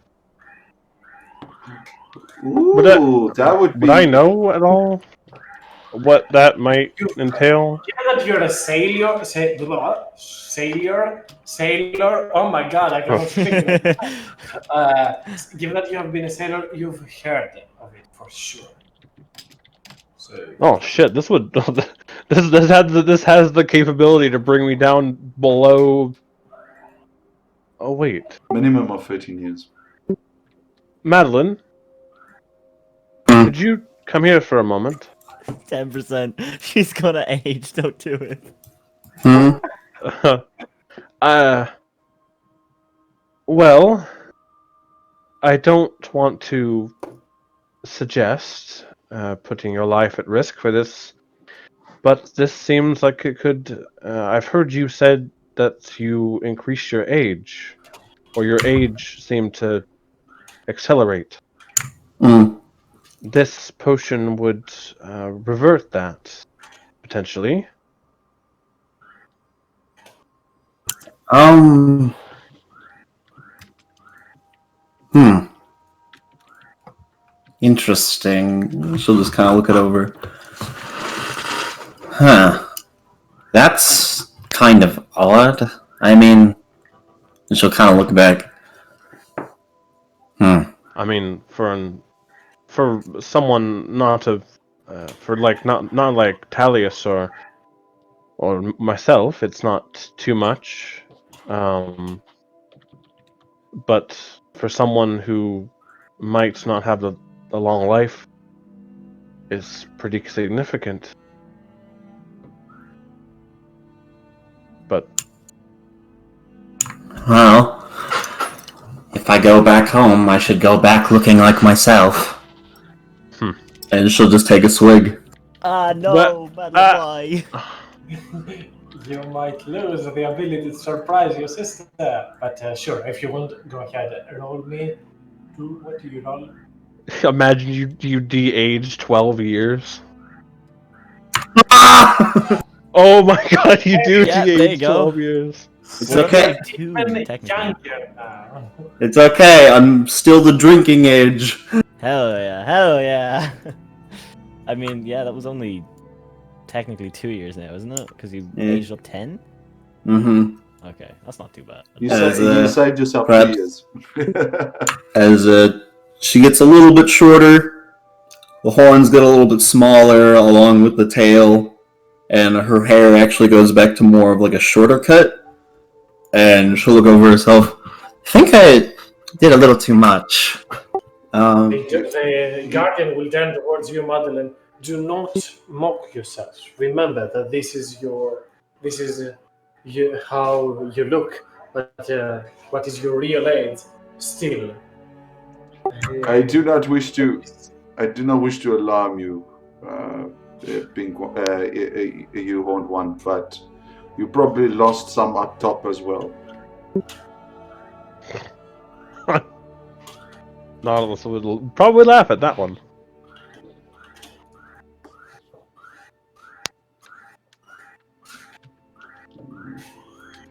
Shall we rest and play bones to see where we're going? Hopefully, the next day will bring us, after a good night, a bit of This sleep. would be. It will give us insight. And where is this? Where's the little one? The one I wish to eat one day. Ternok just looks towards you and says, I have been nothing but careful. I stayed and waited for you all to finish this trial. You were very good, Turnok. You were very good. You did well. Good boy, Turnok. You did very good. You are very trustworthy, Turnok. Circle approaches, and Madeline, you go and scribble. You hear jiggling as Ternok has taken a few things. Well, it's only fair. You did your part. Can Yes. I test the purple one? With a quick taste of purple, you feel invincible. You feel you're about to, with a one spell, cross this whole place down. Oh, so that's Maximum. is that my channel divinity? I taste. Something like that. I mean, I believe it works exactly like that. Yeah, it's a person of maximum power. You instantly roll the highest number. Huh. Keep in mind, there is no more orange. Oh, Oh, that makes sense. orange was the because- age. Well, I thought it was the blue. the orange was the age, the one that got drank. Yeah. Makes total sense. In any case, since we are still wondering, thinking, and living all this, let's leave some action for Valen as well for next week. So I believe it is better to end the session here. So yeah, what did you think of the whole world experience that you've had? Obviously, you level up. Yeah. Obviously, longest level up, everything. Okay. Sorry, Talius, for teasing you with the vestige That's of okay. And I shall, and and just to tell everybody, I will stop recording in 5, 4, 3, 2, 1.